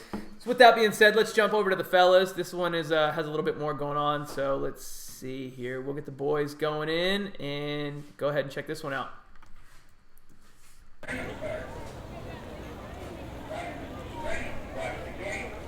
We'll try the audio again. Should be able to. Gate coming down, answer whole shot on the line right now. Oh, the world champ, your 2-time champ, looking for this one on a whole shot downtown. Gotta be Daudet. Oh, get it one loose. Oh, we lost Dino. Here we go. Over the first turn, down the second straight. Daudet out front. In and out, we're gonna go. Vanderberg looking for that 2 spot. Corbin Sharon on the 3. Checking out Anthony Dean. In and out of that last turn, we're gonna go. It's all Daudet. Vanderberg 1, 2. Sharon on the 3 spot. Coming back down the line. Daudet. All right, so if you guys weren't able to hear us, our commentating on that, we're just kind of giving a little bit of insight on the race, more or less just letting that video play. I think this race had a lot going on, man. Joris was off to a good form, kind of more of a good sprint battle going down the first straight. I kind of thought that some other guys would have had a little bit more for Joris going down that first straightaway. What about you? Yeah, I always laugh when you go into somewhere like Rockford or Nashville and everyone just instantly starts naming off, big, strong guys like, they're going to be pulling and whatever else. But with those tracks, it's perfect for someone like Joris. He's efficient, he's powerful, power to weight. He's so much better than pretty much everyone in the world right now. And so that track suits him perfectly, and he showed that there. He just accelerates away. And definitely. It's when you have more pedaling like that, it's not necessarily the big, brute strength guy that's going to be that everyone thinks, the guy that deadlifts 600 pounds, he's going to be the fastest guy. That's not how I think it works. you hit it on the head when you said efficiency. Yeah, it's efficiency. Being efficient on the pedals. He's so efficient. That's something that a lot of the guys from Europe and especially France, they grew up riding flat pedals. They're just technically really good, and he's technically really good, and you've seen it there. He comes out even with everyone, and he just slowly starts stepping away as they go down the first straight. Yeah, do you think he's doing anything different on his setup compared to the other guys? Any bigger gear, anything like that? Or it's just, I don't know. Like you said, just being smooth on the pedals and yeah, going? I don't think it really matters. I think he's just efficient, and the longer you pedal, the more efficient you are, the further you're going to get away from people. Now, what happened to Dave in Gate 8? Dave, we were looking for a Vanderberg shellacking on the field, as Fitzwell would say. Yes. And old Davo, he didn't give it to us. We were hoping. He's probably tired. He probably was out rolling up hay bales or something the night before. He's probably walking some lumber to the roof of the hotel. Probably like killed a cow the night before or something to feed the team. Yeah, something. So should we jump into video day number 2 here? Mm-hmm. Let's go run through day number 2 of Nashville Elite Men.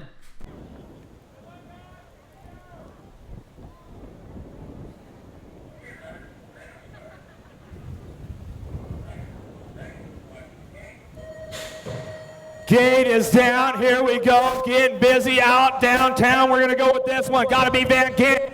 Dutch national team into that first. Coming back around. Cha-ching. Joris Daudet says, I'll take the whole shot, bro. Coming back through.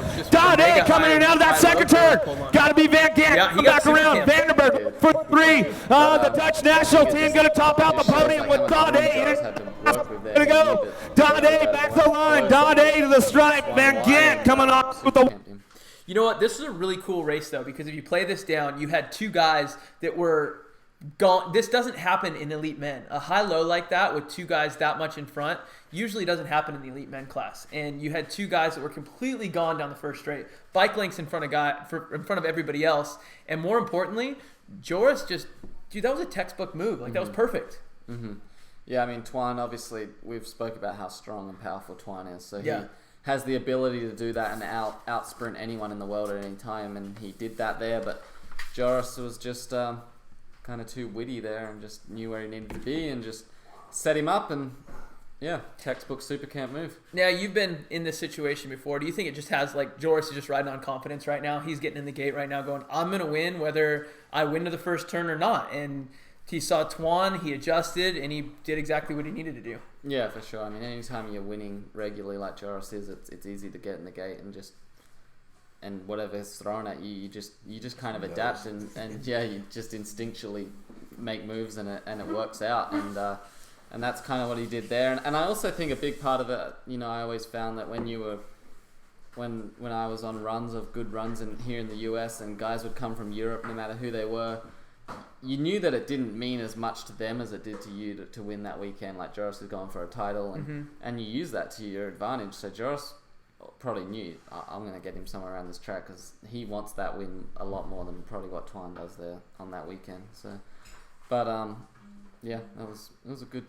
That's some good nice insight. Move. I like that. So we don't know if he's going to answer, but should we give Joris a call and see if he answers? Let's try it.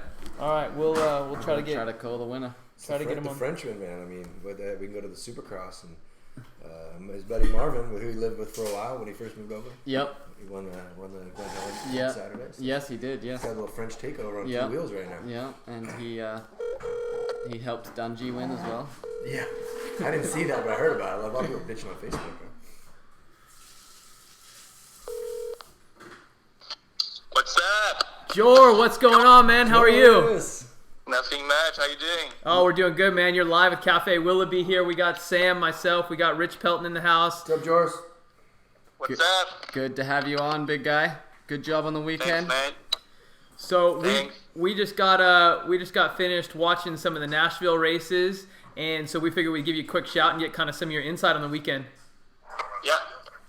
So, taking away 2 big wins. First of all, let's talk about the track. What do you think of the track? The track is good. I always love this kind of track. Drag race. Skinny guy. I just love it. It just suits me pretty good. And the weekend was good. Taking both wins. It's amazing. Yeah, we were actually just talking about that because a lot of times people associate a track like this in a place like Rockford is like, oh, it's the guy that can deadlift 600 pounds. It's the big guys that they're going to be the one that wins. And you kind of prove to them that it's more of about being good on your bike and smooth, efficient pedals and making it happen that way. Yeah, exactly. I mean, it's how it is.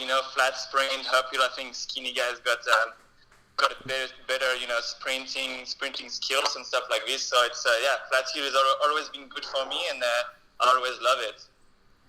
For sure. Yeah. No, you've always been. You're probably one of the most, if not the most efficient rider, that's ever raced around the track, pedaling. everything like that. So Nashville's always one of those tracks that you're strong everywhere these days, but definitely in Nashville you that's a place that the longer you can pedal, the further it seems that you pull away from the competition. So do you pride yourself more on racing somewhere like that, or do you prefer racing there than as opposed to like a Supercross hill, or what do you prefer to race on? I mean, I like both of them. I think it's a total different sport. Flat hill, I think it's more.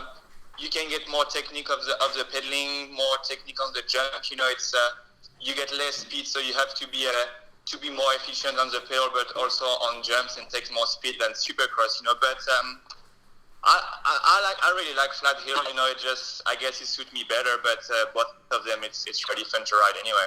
Yeah. Cool, man. Cool. We saw that there was a little bit of weather going on out there. It looked like it might have been a horrible weekend all across the board going into it, but it looks like you got day one all right, and then day two, the weather hit later on in the day. How did that affect things out there? Yeah, day one was perfect. The weather was good, and everything went good. Day two, we had a little bit of rain before the main event, and then it was a little sketchy.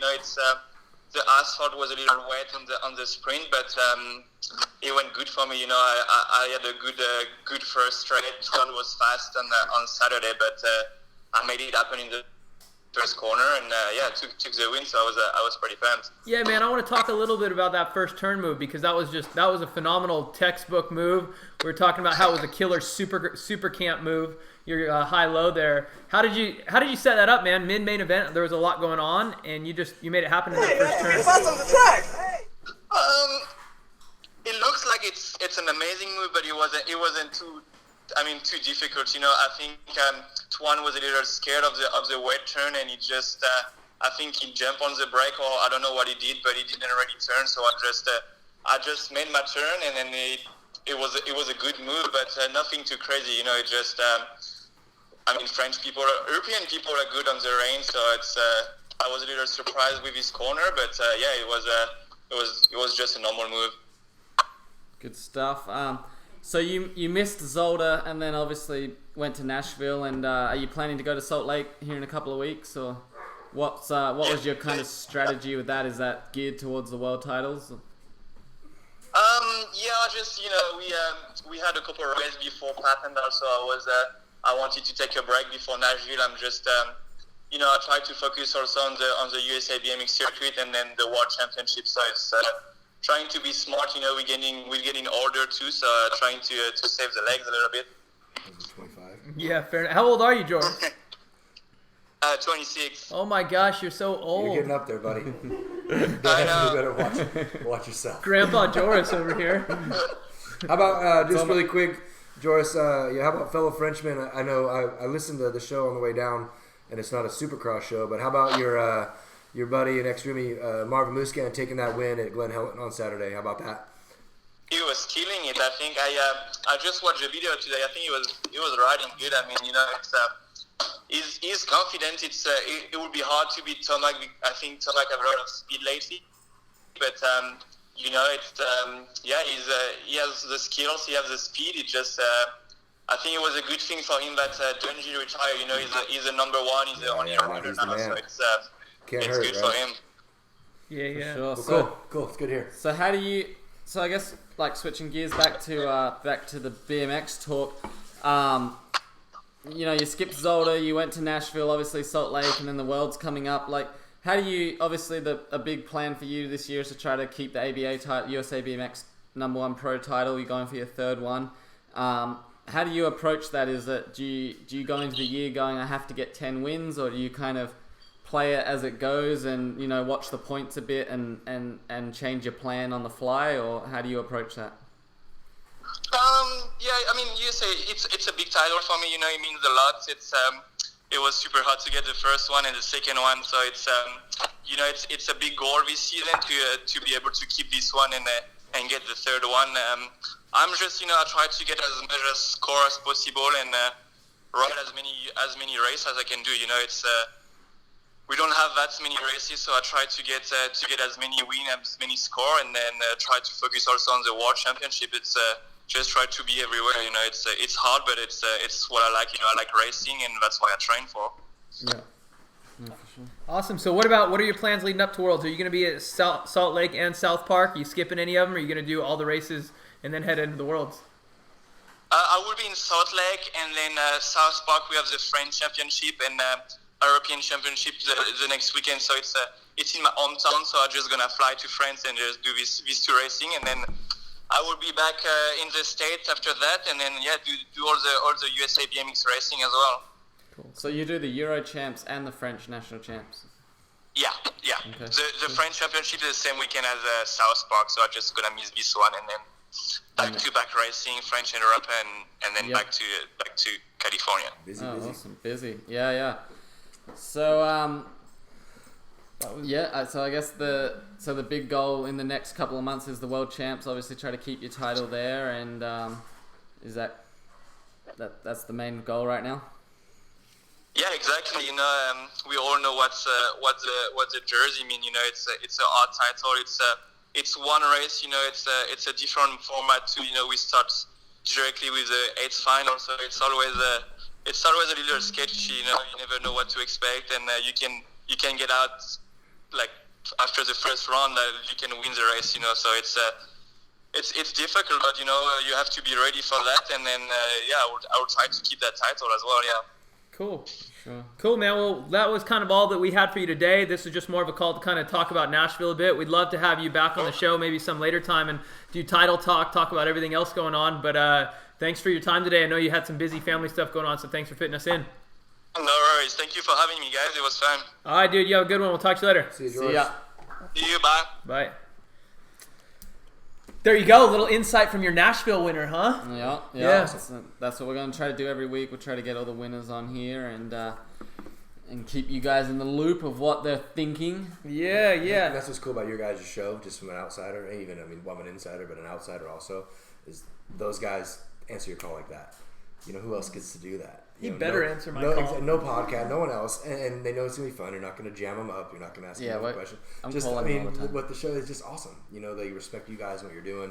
Same as me. It's just like, man, this is fun. This is like why we do it. You know, it's not Thanks, about bro. the money. If there's no money, there's got to be some glory and some fun, right? So there's no money. It's cool that you guys can make a call and he's going to answer it. He might not even say, hey, you got to answer it, man, or we're screwed. You know, it's like, they want to answer it. We did threaten him. Yeah, we actually. With what? He said his family's in town. We will come up there. So my phone's going off a little bit since I'm here.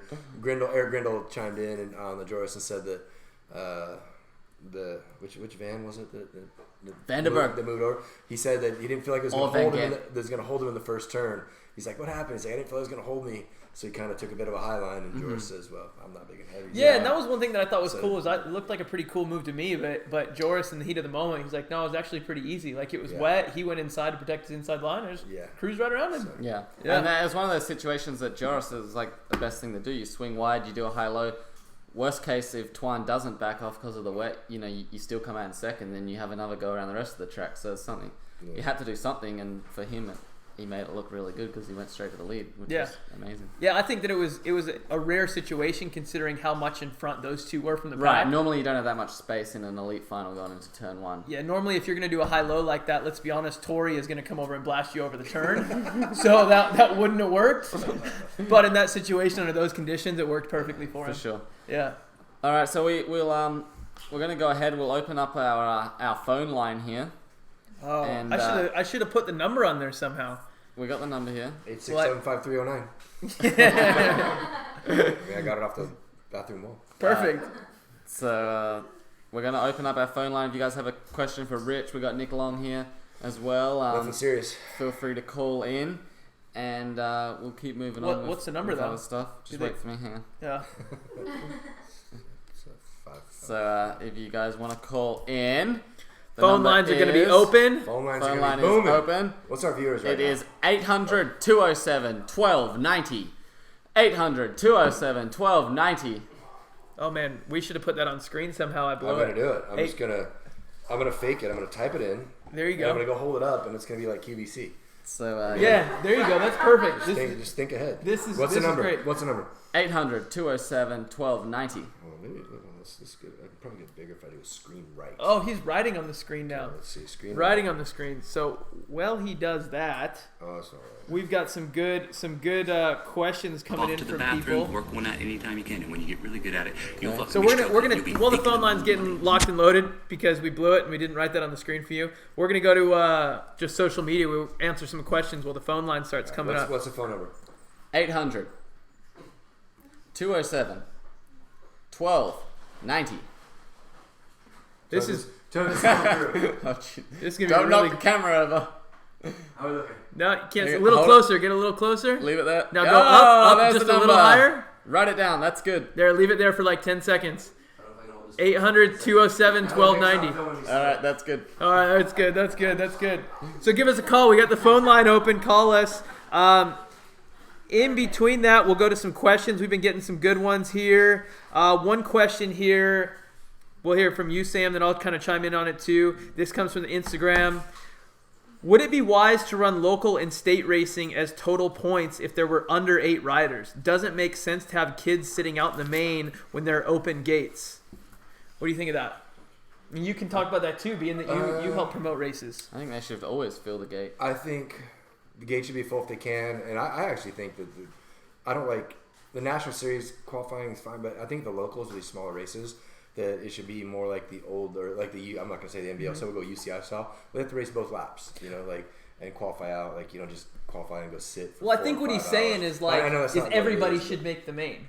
Which I disagree with that. I don't think I like a qualifying system because I think that's one thing that's unique about our. I didn't hear all that then. Yeah, BMX. Yeah, he said everyone's a winner. Make the main.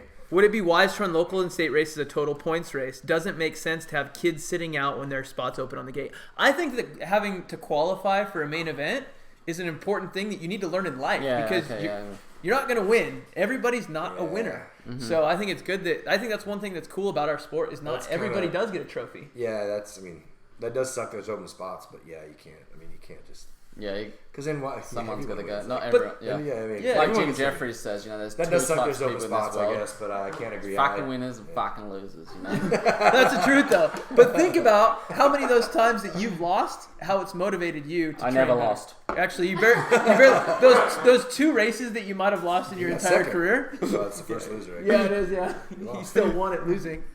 I think my point is, though, me personally, I say that it's good that you should have to qualify. No, someone's got to go. All right. Got to get cut. Here's another good one for the pros. How do you guys feel about the water jumps at Grands? Seems like a circus sideshow that can impact the race results. Let's see. Do pros have win and championship bonuses in their contract? Do they take sketchy jumps into turn 2 that's going on and on and on about stuff? I think we'll hit one at a time. What was that one? The first part seemed worthy. The rest is kind of... Yeah. What do you guys feel about water jump at Grands? It seems like a circus show.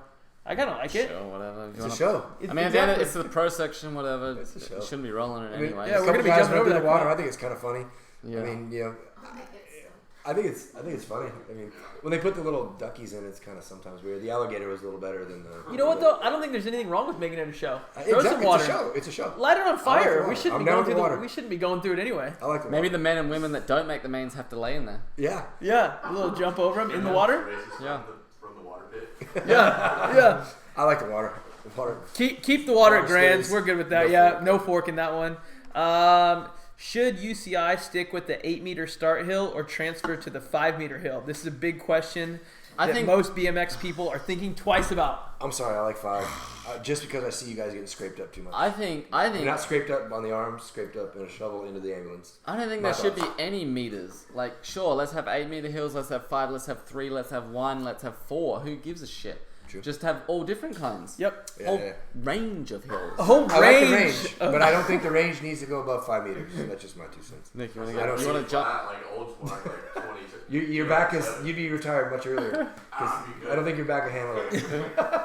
I think the point is it doesn't have to be whatever. You can have World Cups on any kind of style. I will track. say this. I think the 8 meters hill is good. I think the 5-meter hill is a joke. I think it should go from just whatever normal BMX hills, and then the pros can race sometimes on 8 meter hills. I think at least 5 meter is a joke for amateurs. Well, like the That's whole stupid. theory behind like this 5 meter hill preps people. It doesn't prep anyone for anything. It's completely different. It doesn't do anything. I can tell you right now from running a local track, if somebody came to me and said, "Well, here's $100,000 to build a 5 meter hill," Because that's what it costs to build a 5 meter hill. Yeah, I would love to take their $100,000, but there is no way I would ever put a 5 meter hill at my local track. Why would you? You may So as well. you're thinking like 4.5. Well, just whatever.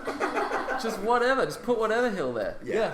Totally. Yeah, but agree there. I don't see the Like- point. Like from a local standpoint, a 5 meter hill is stupid because how are you going to get new riders into the sport and say, I "Hey, agree. Timmy, I hear you there. You're 5. Go down a 5 meter hill." I don't care about all the in-betweens. I just think the big one's too big. Yeah, I think it would be cool if we had World Cups that we raced one weekend here in Chula Vista on the that Rio replica. Yeah. And then next week we're going to the south of France and we're racing on, I don't know, whatever that track is over there. Croissant with jam on it at 5 meters, on whatever. it. However, Have a tall it is. cigarette, made get out in of the gate, bricks, whatever whatever it is. the track's called there. Yeah. But it just shouldn't. I just don't agree with the it Being has to be fixed. 8. It has to be 5. Yeah, not and they fixed say is fun. yeah, they say 5 meter hill, but Getting too cookie cutter does kind of suck. I mean, we just built, not me personally, but our local track, they just rebuilt it, and that's awesome. Thanks guys for doing that, and the volunteers, kick ass. And there's already people complaining about it, like, it's like, fuck off. Thank you. Like, go home. Don't come out. Like, I don't know, go somewhere else. From running a track, So my tired favorite of thing people is complaining, man. like once the track's done, to come out and go, "Oh, that jump sucks," or "That's real bumpy." Where were you when it was being built? Right. Oh yeah, I brought out Rockstars. I bought pizza. I shoveled for like 30 minutes. I'm like, my back's worse than Nick Long's. I'll sit here with y'all, but I can't physically do it. And, so they had people and they came out and. But nevertheless, you're not complaining about the rhythm section. Right. It should be good for everyone. But there's people that just never even rode bikes and their dads, and there's just weird shit, man. Like, I don't know, it's kind of weird. But yeah, I agree. I think just the flexibility, letting stuff not be fixed, that's kind of cool. Yeah. Are we getting any phone calls? No one's calling. That one really hasn't taken off They yet. probably couldn't read my writing. Keep going. Yeah, that one. What's our viewership at? 140. 140. What'd you guys max out at last week? I don't remember. At least 64 because I was doing shoeies. Yeah, that was the. We did have a request shirts. for a rich Did we? Yeah. I was gonna call Nick earlier, and I just got behind. My whole day got behind. I was gonna have him meet me at like Payless Shoe Source and do like a little skit where we buy some because I don't want to drink out of this dirty ass no sock wearing. We should get a cafe. We shoes. should get a Cafe Willoughby boot that everyone has to drink. Everyone has a Yeah, mandatory shoey. Like one of my old shotgun a clip beer. shoes or something. I mean, me and Nick can shotgun some beers. I'm not scared. I mean, I think there's one in the freezer. I promise I'll do a you. shoey if you guys take my shoe off for me. All right. This guy, I think he called in and left you a voicemail too, so we're gonna hit his question. Yep. What pre-workout do you take? He did leave a voicemail. Yeah. I think. Well, I don't know if it's him, but We're guessing. we What don't pre-workout? do pre-work. We got a beautiful coffee machine right here. We do Just flat whites. Yeah. With almond milk. We don't recommend any pre-workout. Just have a coffee. Have a coffee. Rich will say have a rock star. Have a rock star. Have a rock star, Rich. Have a Coke. Do whatever you want. Oh my gosh, here we go. Here's the product endorsements coming in. Let's see. Who are your predictions for World's podium, men and women? I mean, you can kind of say it now. Obviously, we're going to do more as we get closer to Worlds. What was that question? What are your prediction for men and women's podium at the Worlds? My prediction. Well, we're going to cover that as a podcast in a live show as we get closer. But if I had to make a prediction right now, who would you predict? That was a great way to flip it around on me. I'm looking up questions. If I had to pick off the top of my head, I mean, without any thinking about it, I think Joris is going to be up. Well, it's in Rock Hill. I think Joris is going to be up there. Connor is going to be up there. Oh, the World is hard. Anthony. I'll throw Anthony in there too. I think I'm going to call it right now. Stormbag's going to win. Okay. I'd love to see that. Okay. He's going to win. Okay, that was We're a good one. official with him now. I can say his name. His out nose loud is and blocked right everything. now, but he's going to win. What about the ladies? At least going. Yeah, fair enough. Going. All right. I think that's. I got something to keep. What we got? 15 more minutes. We got whatever. John Sawyer threatened. Like I'm gonna call in because you're Pelton's. Because Sawyer didn't call in. He's got our actual phone numbers. That's what we got here. That's what we got. So Sawyer and I, for those who don't know, we travel to Taiwan. to look for parts and blah blah blah. Yeah, blah blah blah. Yeah, we know what the blah blah blah is. So, me being Tangent Riff, TJ went this year. Maxime and Christoph go from the Chase Excel or whatever. They are like 17 companies, whatever they're. And then Sawyer, Answer, S Squared. So the three of us are actually pretty good friends outside of the sport. Yeah. We talk almost daily. We have a thread that Marissa's on, and we all kind of just shoot the shit. I mean, literally, it's more than daily. It's like too much almost. So we all talk a lot. We keep our business completely separate, but we're all really good friends. So Sawyer saw I was going to come on. So he's texting me, I'm coming on. We're talking shit, just being Sawyer. So I got the update from Marissa.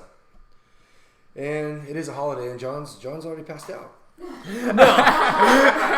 Can you put? There's John Sawyer. Can you put that on the John? That's not John. Yeah, that's John. That's the dog with the ball sack and the whole deal. Put that on the screen. All right, so this is where John Sawyer is right now. Oh, the big tough guy. Let me know where we're at. Yeah, there it's it. There it is. There's Sawyer.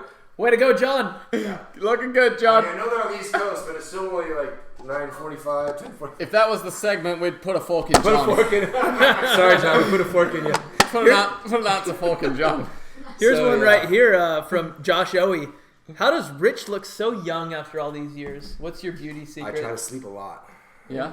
Yeah, I don't go to work till 9. Well, you did say you're done partying with the pros. I party a lot less, unfortunately, and I'm gonna make sure I don't as much too, which kind of sucks. But sometimes I'm like, yeah, cool. I can blame it on her, so I can blame it on her. I can peace out, right? And then I'm like, fuck yeah, thank God. I do not want to do another Nick night. No, Nick night. No one wants a Nick night. We might have to do a segment called Nick Nights. Nick nights. You just want to hear from Nick and the nights that he has. Yeah. I was at my designer's house this afternoon, the last couple of days, and got some work down here to do.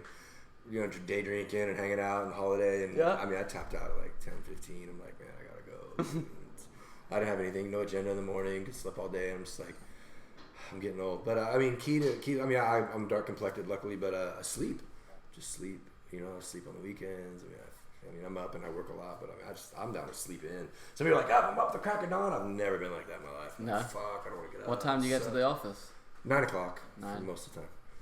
Yeah. We got any questions coming in on there? We had one on here. Yeah, go ahead. Is ABA or USA BMX pushing nationals away from California compared to the past?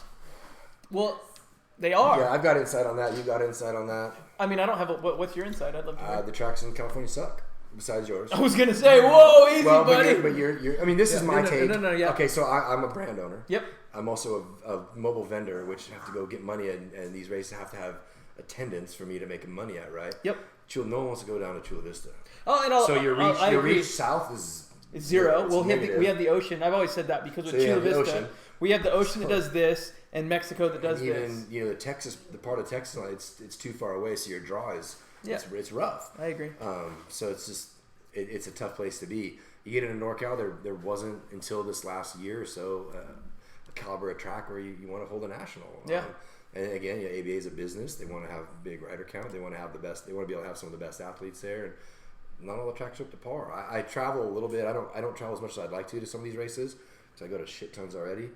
But I go to I come back from Florida and I go to my local track. I'm like, fuck this, man. Like, what the fuck are we doing? Like, it sucks. It's like miserable. And we're still churning out these athletes, and they don't even get to these tracks that you guys get to ride that make the sport like wow. And we have the people. Like, there's the attendance and the people, but no one, for whatever reason, I don't have the answer for that. I don't know why they can't get the money or the funding of the city. Like, why can they build that track in Florida, but they can't build it in Sacramento? I think it has to go a lot with city funding and stuff. Yeah, so I don't know those things. Cities like screw BMX, whatever, however it works. But there's no, from what I understand and see and kind of agree with, there's not tracks there that warrant a national. Yeah. But they are coming. They're building them up. So I mean, I'm really stoked on at least the NorCal scene that they're starting to build it up but they gotta have parking. You gotta have parking. Yeah, it goes beyond the track. It's not just like we can just have it here. You can't anymore. For sure. It's a pretty big machine that no one really knows much about. They just want to bitch about it because Johnny didn't make the main. We have no idea what goes into the work that goes into running a national. And those guys do a great damn job when you're at the race, and they run that smooth.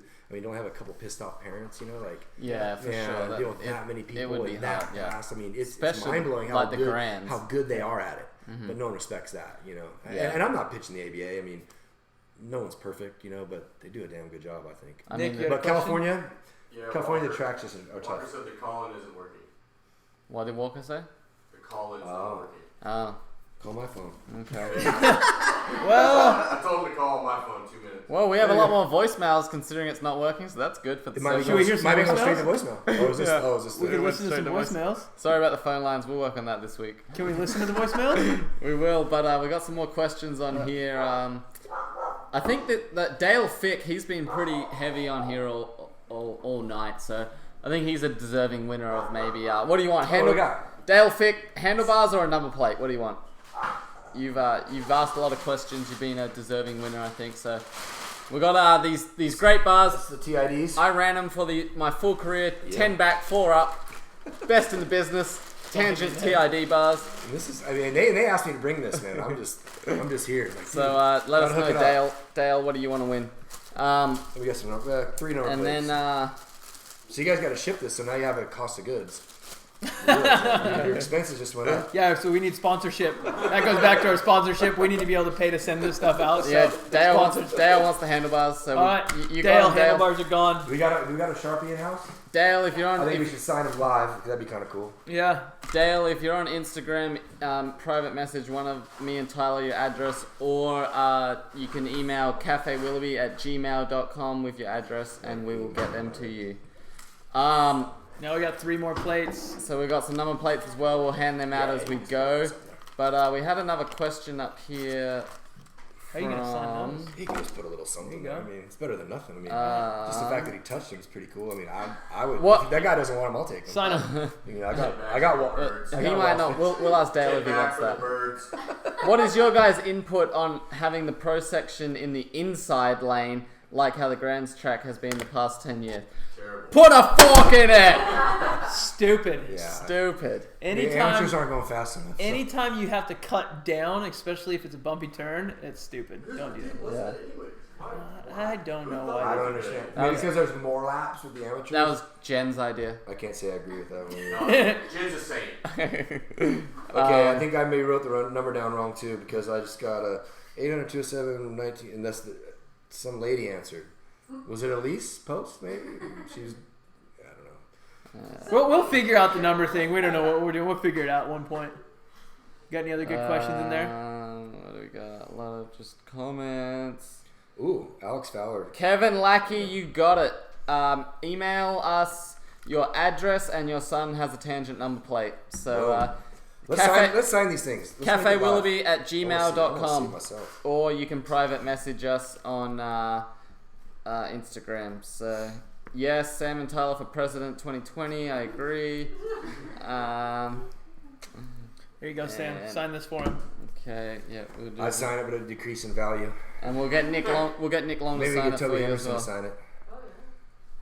We've been buds on this project. And we'll also get Elise We got Post. a Nick. We got a Nick. We got a Reese. Look at everybody. I'm so used to. I'm lucky enough to call you guys my friends, so I forget they're actually like superstars.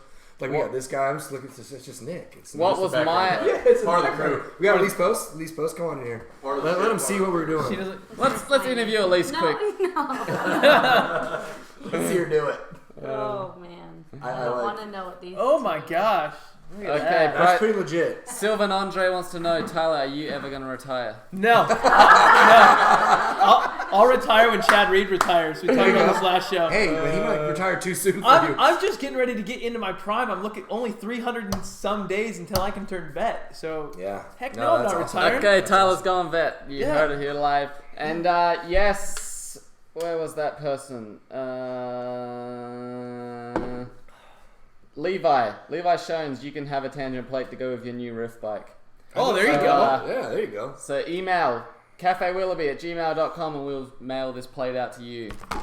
And so we're handing out number plates. We've got one left and we're going to save it for maybe the voicemails. Okay, we got one here from Lucky Bling. That's Anthony Howie Way, famous guy in the sport from Australia. What's our opinion on running big sprockets front and back? Well, that was something that I got into probably later in my career. Since he's an Australian guy, are you going to put on the Australian thick accent for him? They were really listen here, mate. Honestly, I didn't really run the big rings for any reason other than that you could kind of... For me, I could run like a 50-18 and it would kind of go between a 44 and a 45. So sometimes I'd run a 45, sometimes I'd run a 50. That was why I did it. Some people say that it feels better pedaling, pedaling wise, that more chain, more power. But I have a guy. Oh, we got a guy. I have a guy. Does he know a guy? That's an engineer. Steals I have stuff? a guy that knows a guy who's an engineer, and they nullified that theory. It's not true. I got plenty of chain on my bike. Nick Long has enough chain to stretch from here to Australia, and he says don't matter. He stretches it. Tip to base. But Tyler, you say that you notice the big ring compared to a small ring. I feel that it's smoother when you're pedaling. Yep. Same thing. I older. started it later in my career, and I think it was the older I get, the more I feel less explosive. My strength still is there, but my explosive isn't. Yeah. So I like running the bigger gear, and it does feel smoother. And maybe because I train with Sam, and so he's faster than me, so I just copy what he did. So simple enough. If it works, let's do it. Do we think the last straight rule should stay? No, all those rules are stupid. Put a fork in it. Listen, when you race elite, you don't have a gate rule. You don't have a last straight rule. No, they're just saying for anything. Not that's what. But I'm saying we don't. So why do the amateurs? Yeah, fair call. Like just get rid of it. Just. That's a tough call. We got a fork. We need the dagger. Put a fork in it. But John's asleep, so it doesn't matter. Yeah, it doesn't matter. Yeah, he's not watching anyway. Yeah. Has anyone got a box fork? Nah, it'd probably break. 175s and 180s. I saw that one. 175 or 180s. Depends on which day or week. For me, it depends on which day of the week it was. I mean, I would change them things like... You change lengths on your cranks? Like his underwear. Like my underwear. Wow. So like once a week. Okay. Like yeah, so once a week. That's it. I mean, there is a big debate. I will say this. I don't know much about it as just being a guy, but I mean, I know swapping them back and forth. It's got to be pretty interesting. Yeah, it was interesting. They kept him up at night. Yeah. Many sleepless nights deciding what size cranks I was going to run the next week. Yeah, I mean, I've dealt with some guys that have issues like what they're going to go with, but then they go with it. That's like, okay, that's what they're doing. Well, I would do that. I'd go with it for a week. Yeah, but then he was fully committed for that week. So what was better? Depends on the week. What'd you win more on? 175s, but then later in the career it's all about 180s. Really? Yeah. And your height? So you 5'8". 5'8 on 180s. There you go, guys. I mean, that's right out of the horse's mouth. But I won more on 175s than I won on 180s. But yeah. But I went right in the middle with 177.5. Right. I mean, yeah. Cut the difference. So only a couple people offered that. I mean, but Betcher's cranks offered that. Haro. Yeah. Betcher texted me. He's like, "How long are you in town, man?" I got the box cranks on. We'll hook up. Betcher will hook up. Got any other ones in there? Should we wrap this thing up? No, we're not wrapping up yet. We're just getting rolling. Me and Nick hadn't even shotgunned our beer. There's like 2 more rock stars left. Yeah, we're gonna get Nick on camera still. He won't come on. NBL or ABA? What was better? Different reasons. All right, we got a question. Oh, it's Leo. I didn't even notice Leo. Honestly, I didn't even when I looked at this. Shimano Leo. I read the number. I didn't even read that it was you. The call-in deal. So Leo Garcia knows if anyone's gonna drink that Coke. It looks warm. But it's warm. I would imagine that was a show Coke. It's a show Coke. Yeah, it's a show Coke. Yeah. Yeah. Right, so that's ABA or NBL. Well, did you race NBL? Yeah, I raced a couple. Like 2? ABA, hands down. That as a kid that grew up in Australia, you watch the videos and stuff. It was ABA is what you wanted to come race. Yeah, I mean NBL. I would say NBL had some really good tracks back in the day, but ABA, when it comes down to like running a race and being efficient and getting it done, they always did. NBL was like, when are the pros going to run? How do we have gates? And do we even know how to score? Like, it was a little bit of a mess. Hence the reason I think the ABA is still around. But yeah, I think ABA runs a pretty good show. For sure. Yeah, I've been because back when I raced NBL, I was still pretty present on the West Coast. Yeah, definitely. I mean, they were great people, but I mean, it was a junk show. It was more just like a barbecue out of the track. Yeah, they had a barbecue on the back of that little trailer. Yeah, they busted off. I remember I was racing AA and we were in Nellis and we're down at the finish line and one of the main ladies who does scoring was laughing and she goes, Tyler, come here. Can you take a look at this video? We have no idea what any of the AA's got last moto. We don't know who these guys are. So I had to go in and review their VHS tape that we plugged in and go, okay, well, that's Randy Stumphauser in third. Afro Bob got fourth, and like go down the whole list because it was an entire AA moto they just missed. So I mean, Bob Tedesco obviously was the president. Irma Milne, yeah. The other lady. Gosh, they were classic for sure. Great people. It was a crusty show. Great people, yeah. It was just like wow. All right, got any more for us? Bryce Betts wants to know, what does Fitzwell think about disc brakes? He can touch on that next week. We'll ask him. He touched on it last week too. Well, Fitzwell didn't though. Yeah, Fitzwell, yeah. Asphalt turns as a requirement. I don't think they need to be a requirement, but they're good. But I like them. I think both's good. Yeah, I think it's good to mix it up. Kind of like we talked about the hill. It depends on the dirt too. I mean, asphalt's good for say like some NorCal tracks that they can't.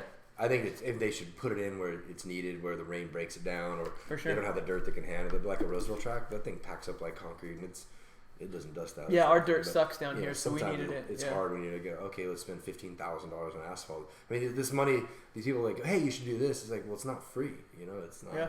It's not free. No one seems to understand that. Everybody wants a perfect track. Everybody wants a perfect bike. Everyone wants a perfect car, perfect life. I mean, but it just doesn't happen. I think the pros should buy their local tracks turns. There you go.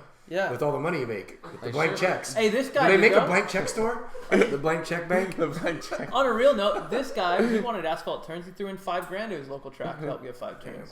There you go. Which turn was yours?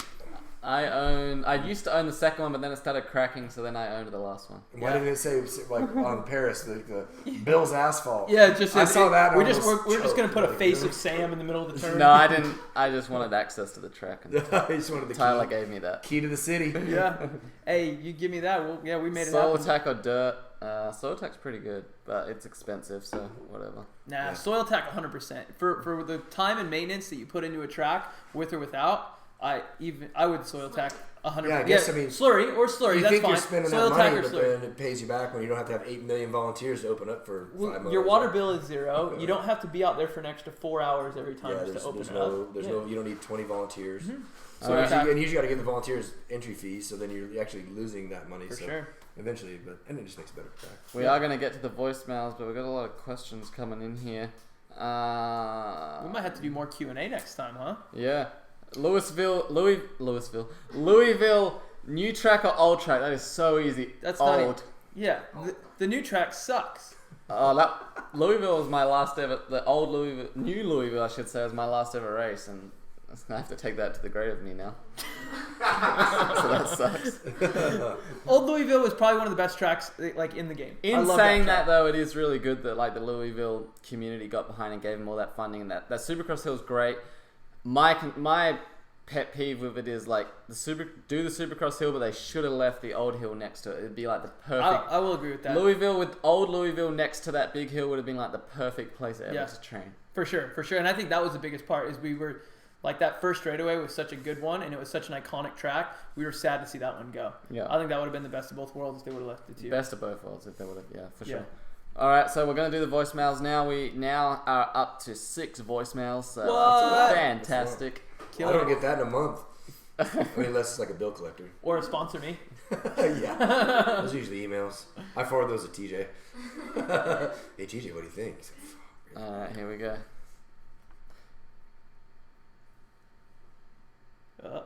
We're going to go. No. Keep talking. All right, so anyway, guys, what do we want to talk about now? Yeah. All kinds of questions rolling in when these voicemails go. I've actually been thinking about this for days. I mean, it's like not pressured, but it's like, man, what am I going to talk about? How am I going to say stuff? Is it going to be politically correct or not? And now it's live to 141 people. Yeah, I'm going to get 140 calls. What? Should we do a call from Walker? Tom had a question. Yeah, sure. If you want to call him in, because he was going to call. Why aren't these playing out loud? We're going to get this thing figured out, guys. Hang on, I got it now. Walker's next. Walker's going. All right. Tell him hold. All right, we're going to go live with Walker Finch, then we're going to get to voicemails. Then we're going to get to my fire saver. I'm going to take a quick leak. You're fine. I can squeeze it by here. Look at the name on there.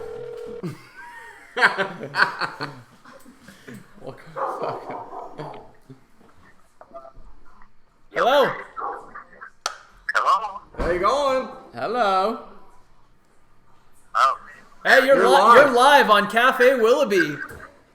Oh, right on. All right. Finchy. This is where'd Rich go? I got a question for him. Oh, he went to take a piss. Great. You can ask us. We'll answer it for him. I just wanted to know, in your guys' opinion or Rich's opinion, is it better as a team owner sponsor to get like a official sponsor me request, or just like hit him up at the race? Like, hey man, you wanna give me some free shit?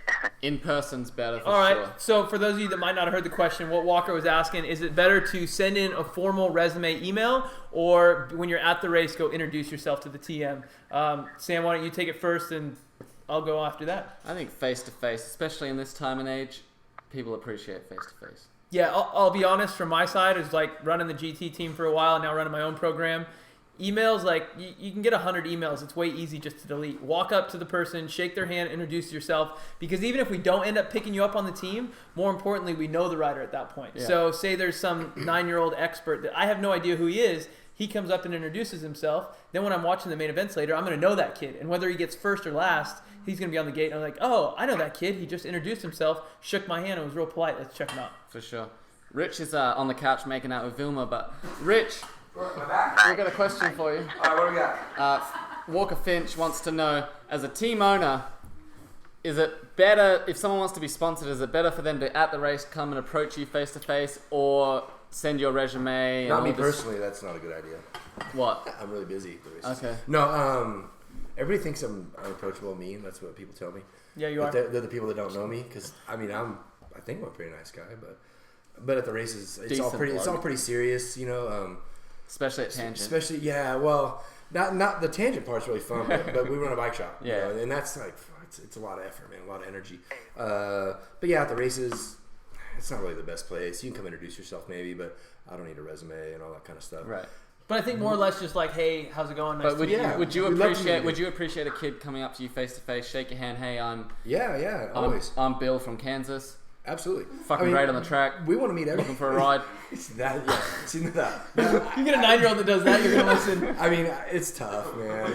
I would dodge it probably a little bit. Like, all right, buddy, yeah, man, good luck today. But if he comes up, introduces himself, and then maybe follows up with an email after that's cooler than just some kid bombarding you with, hey, I've won 6 state races and to be completely the honest, fastest kid to practice every week. The team owners, we kind of know what's going on. You know, you don't really got to tell us. Yeah, you're not if you're where you're at and you're there for a reason and we know who you are, like, you don't have to tell us who you are. Yeah. Voicemails figured out. TJ actually handles.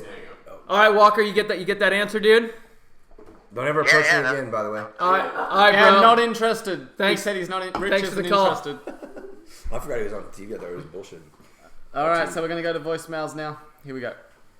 I'm gonna add something really quick. It's Levi again, and fork it on the participation trophies, my guys. Fork it, but if I answer forks or whatever, just fork it all. And then on water jumps, hell yeah for the grands, but that's it. That's it. Just leave it the grands and put an alligator in there too. That was a great voicemail. Fork it all. Put the answer forks in all of it. Did you see? I'm quite a bit older. We had. You remember the Aquaman? It was Brian Simmons that had a race up in Sumner, like one of the first water jumps, and it was at the end of the track. We're so tired by then. We're just manually. Don't act like you're not impressed. Really? Just like complete retards. Yeah, like you're dead. Like your legs are jelled out. It was like this weird. I remember the last straight one in Del Mar. Then you're jumping. Like dude fell into it. and He was like the Aquaman. His last name was Simmons. I can't remember. He was the Aquaman for the rest of his life, but no one really knew why. So yeah, perfect. Right. Next one.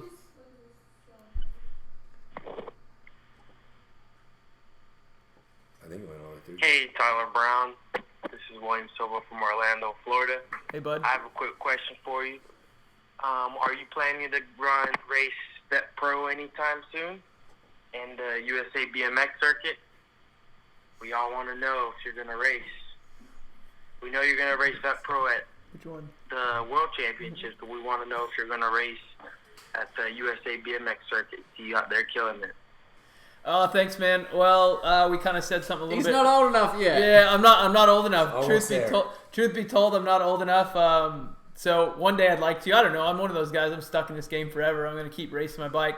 I'm at the point in my career now where AA, these guys are just too fast. So I just have fun riding my bike, racing some pro opens. Going to do Masters at Worlds this year, and we'll see when I'm 33. But chances are, I'm going to get on the vet gate because I can't get enough. You're the next Carnsey. Hopefully. Less injuries. 6 time. All right. Hey guys, what's up? This is Levi Shones here. Shout out to all the 327 Army riders. And I got a question for specifically Rich, one, and then for everybody. So the first question for Rich is, how are the new Rift frames coming along? Because they're looking awesome, by the way, and I love my current Rift right now. Word. And then for everybody else, who is your favorite BMX YouTuber?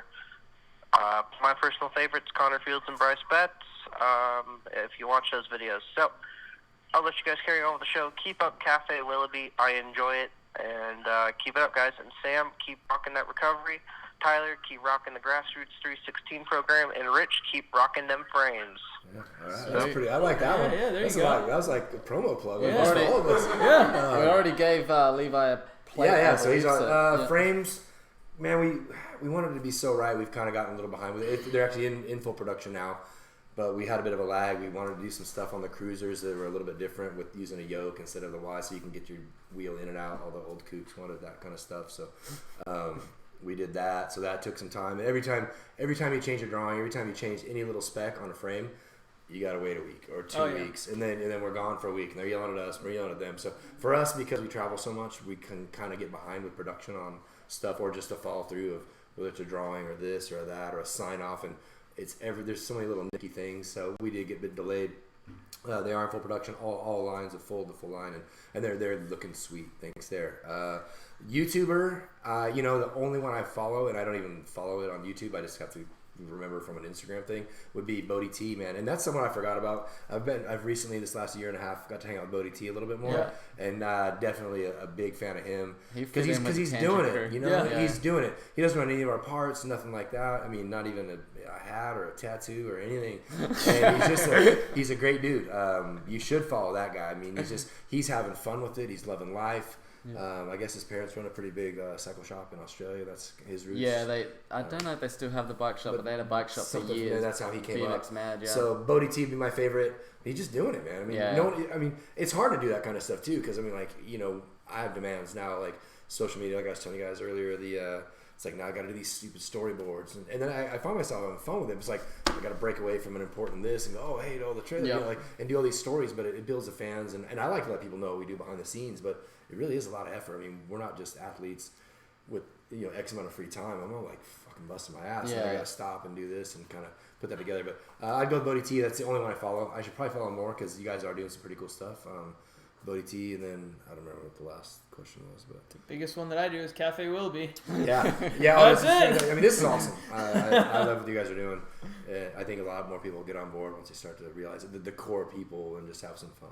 What YouTube do you follow, Sam? I like Stromberg dog videos. They're great. Yeah. When he takes the dogs out the back. Yeah. They're good. Yeah, perfect. Lewis Hamilton has a lot of dog videos. I've noticed that. I don't really follow any YouTube video. That's Instagram. Yeah, I don't even know. Like, I don't follow YouTube. I don't even. But all you guys should share and subscribe to our YouTube. Right. Because if they get the likes up and all that stuff, you can start getting the commercials and make a couple dollars. I mean, that's the plan. I mean, there's commercials on Bodie T's now, so I mean, I think it's once you start getting the commercials. You can commercialize the thing and then they just put them on. Yeah, but that's when you actually can start making we might get money, right? When you start getting X amount of likes. I don't know how it works. I tried to read about it. Like a dime or two? Yeah, I don't know how it works. So I posted our last Pro-Am last week or 2 weeks ago, whatever it was, I did a link to YouTube. So Facebook linked to YouTube, got like 200 views. I'm like, oh fuck, seriously. You big time. I did the other one, just left it on Facebook. It's already got like almost 2,000 in a day. So whatever that thing where someone wants to click through to the YouTube, it's just not happening. I've got videos that have like 250,000 views from like when the ABA didn't film it, but I happened to be there, so I filmed it and go straight to my laptop, post it up, it's like 250,000 views. For sure. But if you had to go click a link to go to YouTube, you get like 30. So right. It sucks, but whatever. All right, hit one more voicemail. Hey man, this is BMX coach Greg Romero calling about the Cafe Willoughby show. Just testing out the toll number. Really excited. Maybe I'll come by and Actually, maybe I'll dial up the number and come in and maybe give some advice on how to, foam almond milk or whatnot. But anyways, hope you guys have a good show. I'll be on a tape delay because I'm going to be watching some hockey game tonight. See ya. Oh, there you go. Coach G. He'll for sure be in the show one day. He'll be in studio. We do plan on, G's local, so we spoke to G last week at the track, so he will be on a show, if not next week, the week after for sure, I think. Phone line works. Yeah. Definitely. There it is. You can teach everybody how to do sprints. We have got one here. Is this the last one? No, we got one more after this. All right. Why, you want to go to bed? Well, I thought it was the last it's one. It's a freaking holiday. Thought it was the last one. Memorial. We did forget to mention Happy Memorial Day to everyone, and Happy Memorial Day. Happy Memorial Day. Lest we forget and thank you. Thanks for even from an Australian. Give us our beautiful country. Very thankful we to get live to here. get to hang out here. Yeah. Hey dudes, this is Steve Diamond giving you guys a call. Love the show like you wouldn't believe. This is so cool. I do have a kind of quick question for Rich, if you have time.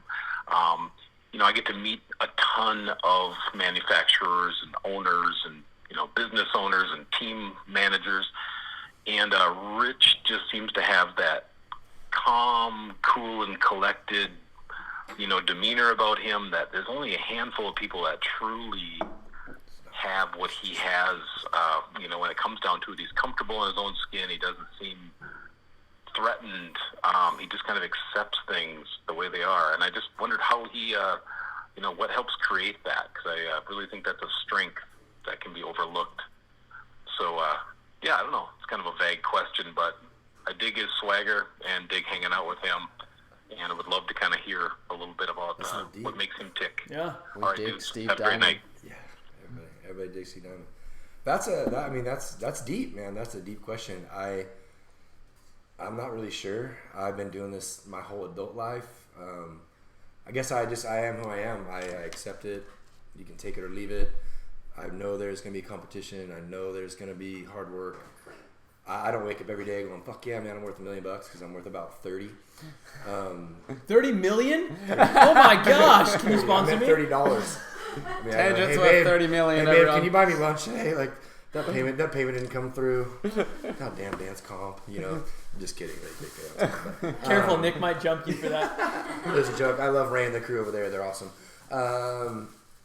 I really don't know. It's not practiced. I just do the best I can. I've been fortunate enough to be the cool guy or whatever. Because I listen to my friends, my athletes. What I see and do and hear, it goes in my ear and in my brain and never out. There's never rumors. You can do anything you possibly want, and no one's ever gonna know about it ever again. So I gain their trust. In business, I work hard. I like what I do. I don't really care what everybody else is doing. I mean, I got to pay attention to it. Obviously, you got to stay up with the times, but I don't pay attention to try to. I got to beat that guy. I'm doing my thing, And you can believe in what I do. And me being, I apologize, my crew, TJ Johnson, Jennifer Grindle, the crew goes back. The families that we have behind us are insane, and you can just take it or leave it. I don't know. I mean, we're gonna live every day to the fullest, and that's it. I mean, in business and racing and just a lot of practices, we don't do everything perfect, but it's just it. I don't know. I'm just comfortable in my skin. I don't know. We just got deep. Best way to be. Well, I mean, he went deep on me. So yeah, it's just my life.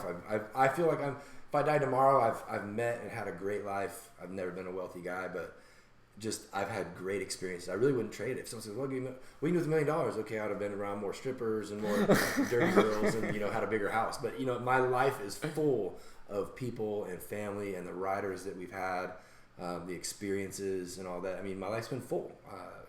In this sport, oddly enough, I don't recommend it for a lot of people. It's tough in the business and even as an athlete, as you guys know. It's, right. Like we said, it's kind of dead end, but you can get fulfillment if you let it be there. For sure. Yeah. Cool. For sure. Well, I think that we winding down. We're gonna shotgun a beer. Yes, we're gonna. We are gonna go live. So if the kids are watching, maybe tune out now, and we're gonna go. I just want to thank you guys for breathing some fresh air into what this sport needs. I mean, none of us gonna change the world, man, but at least we do something fun, right? We're every mile getting texts, everyone's happy, they're seeing something different. Your perspective, the power that you have. not over the athletes, but with the athletes and the respect you have. You're gonna get all the 411. You're gonna have it right now, and people should really tune in and get that feedback. And I mean, you guys have been around forever, and you're great. And you're gonna get the best guests. They're gonna be on. Appreciate it, man. And Thank you. I'm excited for it, and that's why I drove my ass down here. So. There you go. We appreciate you coming, and yeah, we're gonna do it every Monday. So keep tuning in, and we'll try to keep bringing in good guests like old Nick and Rich. Yeah, if it gets flagged, just do it every 2 weeks. Every Monday's it's a task. Yeah. We'll make it in the summer it's okay, but you're gonna be like, shit, man, it's winter. It hasn't been really. This should be covering shit in Spain and come on over, Nicky. That's when we'll bring Coach G in and talk about sprints. You probably do a cold beer. I can't do a shotgun a cold beer. I'll die. We'll share this guy. Let's go. All right. So I was yesterday. The guys. Tangent cartel. The guys would just push through right here, like renegade it. Dude, I can't renegade. Look at all these fancy terms. I didn't know this you stuff. gotta open mine. I'm not gonna be able to do that. I can't believe you're gonna shotgun a cold beer. This is brewed. I don't know. It's just what I mean. Gmo's on here arguing with someone about YouTube or Facebook Live's better. Which one's better? Gmo's calling Facebook. I like YouTube because it just categorizes them down the list, so you can click on them. That's why I tried to do the videos on the YouTube. Yeah. Because Facebook, it just goes so far down a feed, it's just gone. You can do more with. All right, let's hit it. All right, hold on. You got a shotgun. Oh, I thought you were spilling it. I gotta find you gotta find the cap. You got your cap? I'm good. All right, ready? Nick's a pro. I'm good. Someone do a countdown. Countdown. All right, 3, 2, 1, go. Yep. Oh! Animals. Call it a tie. Nick, what's your favorite Rockstar flavor? Woo! Always the watermelon. 240 caffeine. Can't beat it. Word? Bring me one of those next to horsepower. I think do we have one more number plate, or did we give them all away? I think we got one more. We have one more number plate to give away, Tangent. So, last question. Give it to us on the chat room in the next 30 seconds, or we're going to save this for next week. Was that a natty ice? That's a question. Damn, was that a natty light? Natural ice light. He's already got the handlebars. What a guy. He's on top of it, though. All right. You bet it was a natty ice. Screw it. Strap a plate on those bars or whatever. Yeah, there you go. We can put a plate on the handlebars and call it a day. All right. Looks guys, like peace out. Thanks for having me. Dale's getting a plate with his bars. Oh, man. All right, guys. That wraps up show number 2, Cafe Willoughby. Sam, you got anything before we go, man? That's it. All right, guys. We'll be back next Monday with new guests. You guys have a good night. We'll see you guys next Monday. Thanks for joining in on the show. And worst case, Nick is just going to stand in the back again. We'll just holler at him some more. All right, guys. See you next Monday.